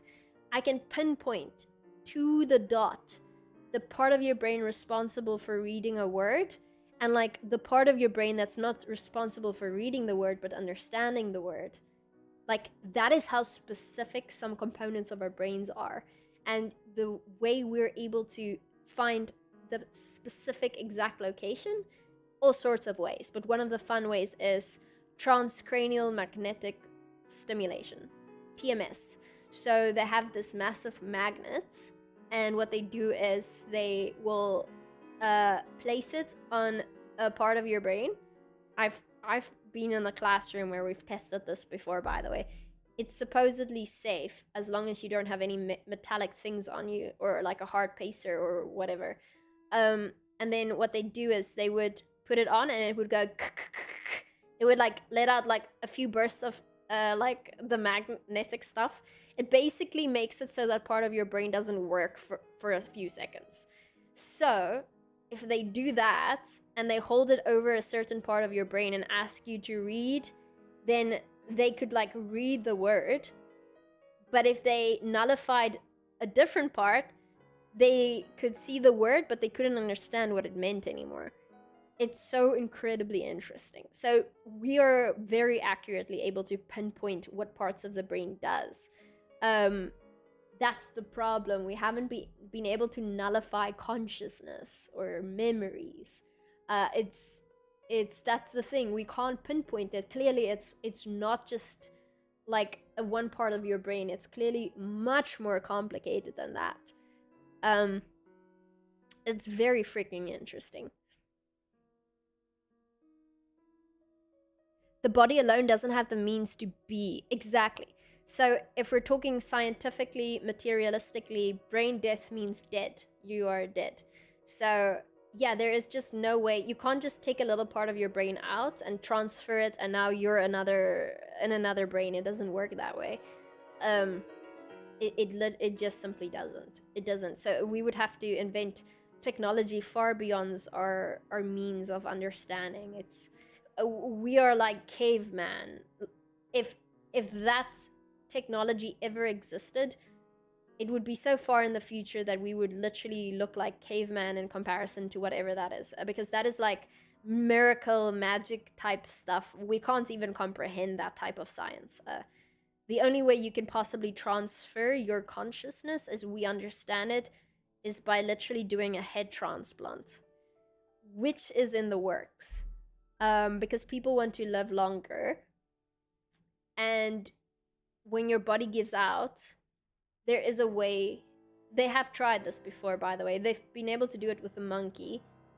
Not a fan of science on animals, but I mean, it happened. Yeah, you could take a organ donor, somebody who has brain death or whatever.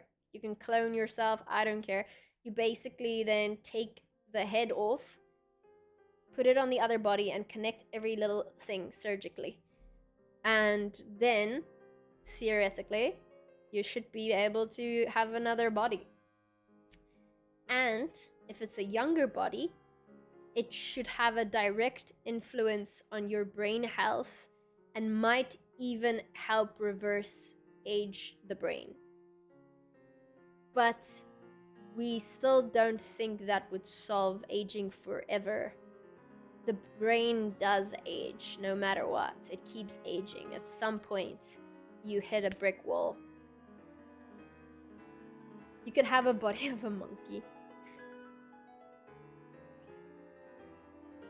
So even if you have a soul, okay, we're going back to the soul theory, wouldn't a clone of you essentially just spawn a new soul instead of being you? If the clone died but you still lived, you still exist. Okay, I mean, okay, let's hop into a theoretical fun mind game where we assume souls exist in this argument.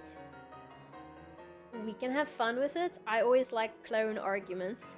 So if I have a soul and you make a clone of me and you immediately kill me, would, in this, with the laws of whatever the universe allows, would my soul immediately go into the clone to continue life on Earth?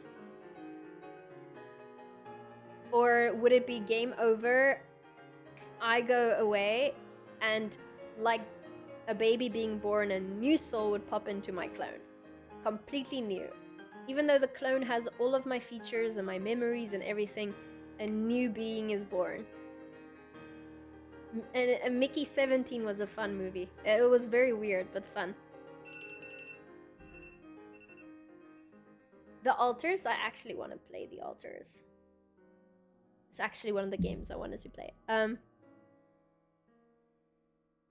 Because, yeah, I always thought, you know what would be really fun? Creating 10 identical clones, putting them in 10 different rooms, giving them a piece of paper, and asking them to draw something. If you really wanted to start testing this theory about a soul, or you'd start with morality, you'd start with creativity.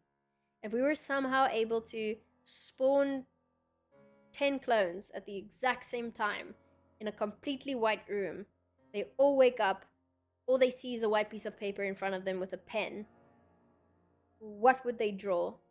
Would they all draw the exact same thing? Or would they all draw something different? And if we want to go even further, like let's write a science fiction book, you know, a creepy psychological thriller. What if we gave them a survey to fill out that tests different levels of morality? And they're all the exact same clone. They were just born. Scientifically and theoretically, you would assume they would all answer the same questions the same way. And what if they all do except for one, and one of them starts answering things differently? Like, what if you're on an island and there's only one bottle of water and one child walks up to you and he's thirsty? Would you drink the water or give it to the child? And all the clones say, I would give it to the child, but one clone says, I would drink the water. And like, I've always thought that would be a fun story. Like, the theory that all these clones have souls, it would be a scientist trying to prove that a soul exists. All the clones act the same except for one, which proves that it got something dark. That is something I would have always loved to see.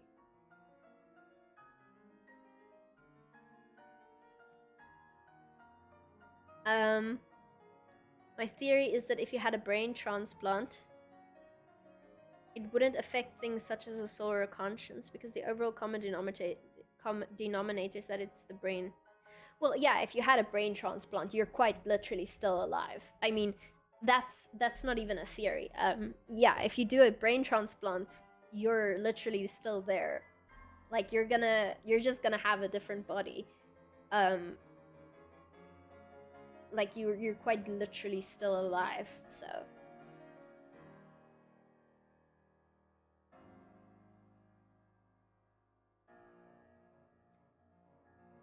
Humans have already made clones with a soul in each. They are twins. I totally get what you're saying, but twins grow up in different environments. Like in this exact example that I have, they would theoretically have the exact same white room. Two different people will still have different life experiences, talk with different people, make different friends, have teeny tiny different life experiences that build up into a personality. So unless, believe it or not, the Nazis loved twin studies. Twins are the only real way you can test two humans and see what the control does and what the subject does. Because even if you get two different humans, you never really know what's different genetically. But the Nazis were massive fans of taking twins and doing some pretty creepy studies with them. Because yeah, you would, if you want to test whether one person responds to one thing, you would do that thing to the one child, and the other child you would keep away. That's your control variable, meaning unaffected. And then if anything happens with this one, you know for a fact it's because of the medication, not because of the genetics, because this twin has the exact same genetics. So twin studies are actually how you test things scientifically the most accurately. It's just incredibly unethical, and we don't allow it. It really depends what the study would be, but yeah, back in the day they did some horrendous stuff. Yeah, genetically identical twins.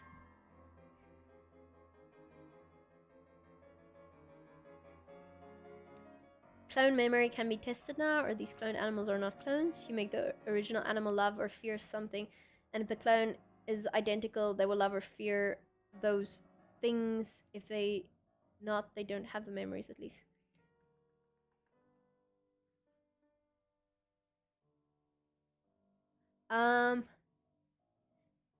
No. So again, if I talk about clones, I mean they were just, I mean it's not possible as we know it, but I mean they were literally just created. They have no memories, blank slate, different rooms. If you clone a person, we were all speaking theoretically up until now, but no, if you clone somebody, you're only creating their genetics. They're not going to have memories, no. You can test whether they have certain preferences, like if you have somebody who grew up in the cold all their life, etc., you could see if that comes forth in gene expression.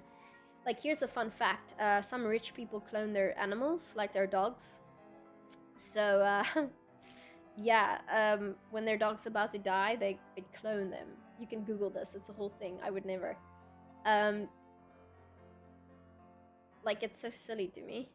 But anyway, they clone them, and here's the fun part. The cloned dog doesn't always look like the previous dog because of phenotypes. So a phenotype is how your genetics expresses itself, right? So I can have a child who looks different than me, but has something that my mother had. Because even though I'm not expressing that gene, my genes are blue eyes, blonde hair, right? I still have genetics inside of me that are not being expressed. They are there though, so I can pass them on to my child. And if the child has a certain color hair, and it comes from my side of the family, that's a phenotype that is being expressed. So everything you see is a phenotype. So when rich people clone their dogs, sometimes the dog will come out a different color. Isn't that weird? Super weird.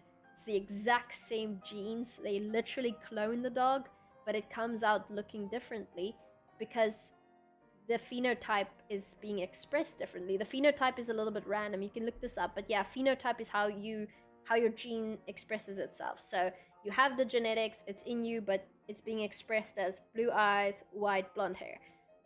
But if you clone me, if you technically really do clone me, I could, if I have the genetics for black hair from my father's side and I carry that, if it's possible to express it genetically, because you know how it is, blue eyes means blue eyes. So if it's possible to have black hair, then that is technically a phenotype that my clone could express. It could still look a little bit different, even though I have cloned it. I hope that makes sense. If 10 clones will behave the same way, are synapses sensitive enough to be triggered by quantum mechanic effects? Quantum mechanics, ooh. Now we're going into the woo-wah fields, but I say that because if you actually read quantum mechanics, which I have been reading, I have a book called where is it? Is it here? I think it might be. Am I dressed? Sometimes I don't wear pants. Yes. Okay, there we go.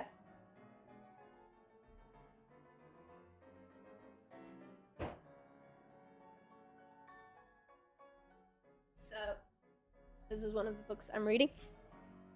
It's Quantum Mechanics. It's a university textbook. It's pretty cool. If you actually study quantum mechanics, it sounds more reasonable that we have a soul than not. It actually doesn't make any sense. Yet, all of the greats participated in quantum mechanics. Einstein, what's the guy's name I'm thinking of right now? Who created the atom bomb? Oppenheimer, Schrödinger, Einstein, all of them verify quantum mechanics. And one of the very first things every single one of them will tell you is that it defies everything we understand, yet it's true. So, I mean, even quantum entanglement says that one thing connected here to something connected light years away will have an influence on each other.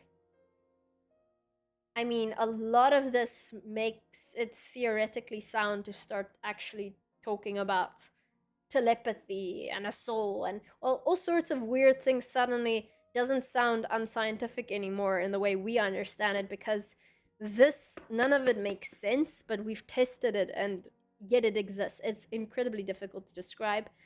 It's incredibly weird, but it's very cool. And hopefully one day some really smart people or AI will apply quantum mechanics physically, and we'll get some really cool stuff out of that. Applied more than they have already applied it. Gotta go. Great seeing you. No, I had a lot of fun talking. Thank you, Tips, for dropping by. Niels Bohr. Now that name rings a bell. I definitely studied that back in high school. Yeah, quantum is very, very, like, so quantum, for instance, like, the moment you look at, like, an atom, it starts behaving differently. It's very weird. It's like it's aware that you're watching it, and it starts to behave differently. It's very weird, okay? It's like, all of a sudden, if you think about it, it's like telekinesis exists. It's like, okay, if I can control an atom by looking at it, what stops me from that? Their atoms exist in real objects, bigger objects. If I can have an effect on something so little, it's like everything sounds wishy-washy and becomes very weird if you start thinking in quantum mechanic terms. That's why I'm not opposed to talking about theoretical stuff like religion, etc., because it isn't unscientific, because science is literally creating a hypothesis and testing it via the scientific method. Unscientific means not testing something with the scientific method and just making a conclusion. That's unscientific. But yeah, some of the greatest discoveries started off with some weird hypotheses. Anyway, which famous living scientist would you like to have a conversation with? What would you talk about? I would like to talk to the people who are currently creating Neuralink. It's clear that that's going to be probably one of the biggest breakthroughs soon enough. Think about it. When they get Neuralink to communicate with each other in different humans, you will very much reach a point where we're like creating a different reality at that point, like dystopian stuff. I'm very curious to know what they're all thinking of and what they're developing, what direction they're going in. It's very, very dystopian. That would be interesting to me.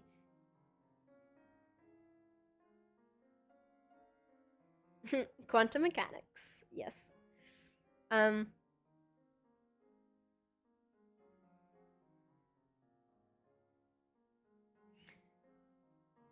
Once you realize that entanglement cannot be used to communicate or transfer information, the concept becomes much less woo sounding. Yeah, I mean, so you've got if you watch the series or read the book, The Third Body Problem, some interesting like application of the theory in there. Oh, I thought it was a really good series, to be honest with you. Um, it definitely felt woo woo in the end, but yeah, if you guys haven't watched The Third Body Problem, it's very interesting. It's a very good series.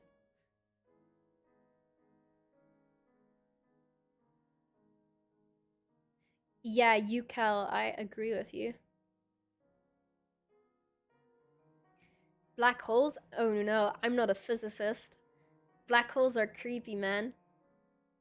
Uh, it's I've watched so many YouTube videos on black holes, but it's very creepy.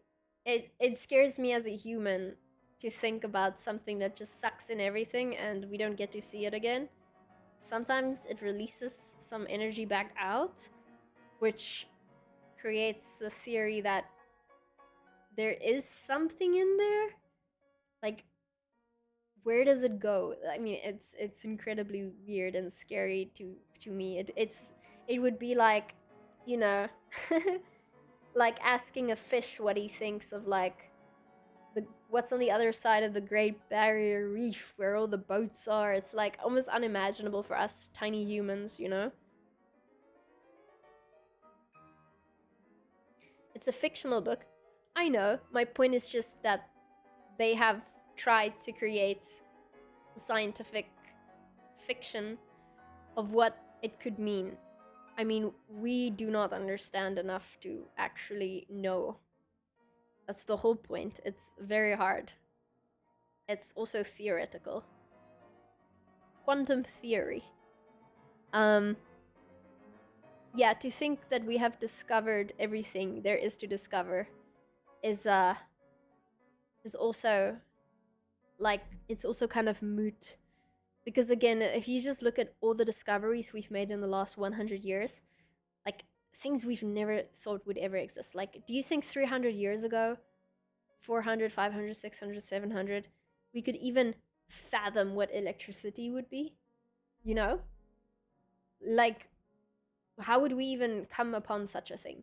Like, computer chips, like NVIDIA, all that, it's so incredibly complicated. Most people in the world don't understand it, and that's why most of the factories are situated in Taiwan. It is like it's literally like we created a piece of rock with some metal in it, and somehow we use that to power machines of knowledge. It is incredibly dystopian if you think about it. And unless you think we've already reached our ceiling, which I don't think we have, think of just use your imagination and think of all the crazy things we might still discover in our lifetime, even. But again, Wi-Fi, it's in the air around us. It's so random, but it exists. Radiation, can't see it with your eyes. Madame Curie, germs, we can now see it with a microscope. Sure, they're so like magnetism. There's all these things that are just there. We discovered them with the right tools to pick it up. Like our body alone doesn't have the senses to even know of its existence. You know, we have our eyes, our smell, our ears. Like, we would not know about these things if we didn't somehow come upon them. So if you just use your imagination, you can just like there could be so many things. I don't want to sound woo-wah, but that could eventually also be all around us in some sort of way that we don't yet know and we cannot physically comprehend it yet, you know? So I do still think there's a lot that needs to be discovered. I don't know what, I don't know how, and I don't know why, but we'll get there, you know. One day we'll look at a black hole and be like, actually, we know exactly what that is. Yeah, I'm pretty excited. I do think the future is cool, and we're gonna learn really cool things. I think we should continue down the scientific path. I do think AI is gonna help us along that path, by the way. Yeah, I think we're gonna get there far faster than we might be able to imagine right now. But yeah, we'll see. If AI is not just hype, then sure, very interesting, very quickly. Yeah. I don't think it's just hype. Geez, it's just expanding so quickly. Like every single version they put out after the other is like exponentially better. It is ridiculous. It's scary. Anyway, UK sleep time. Good night. Guys, this has been a great stream. A Black Swan event is inevitable. Black Swan event. Scary. I had a lot of fun talking with you guys. It was meant to be a 15-minute book read. Ended up being a 3-hour stream. Had a lot of fun. Thank you for everybody dropping in. Hopefully I didn't bore you too much. It's just me rambling most of the time. For me, it is almost 6 p.m. So I guess I will eat a yogurt, sit outside, get some sun, get my dogs outside as well, and I'll come back and I'll get to work. Actually,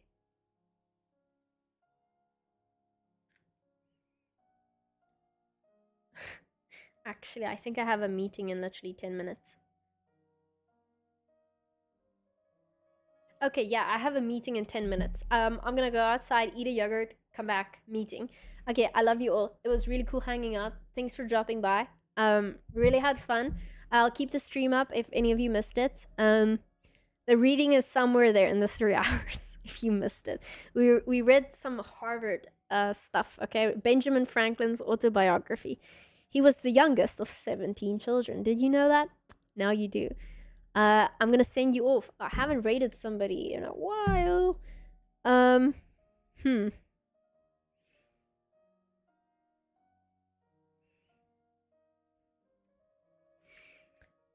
don't know any of these people.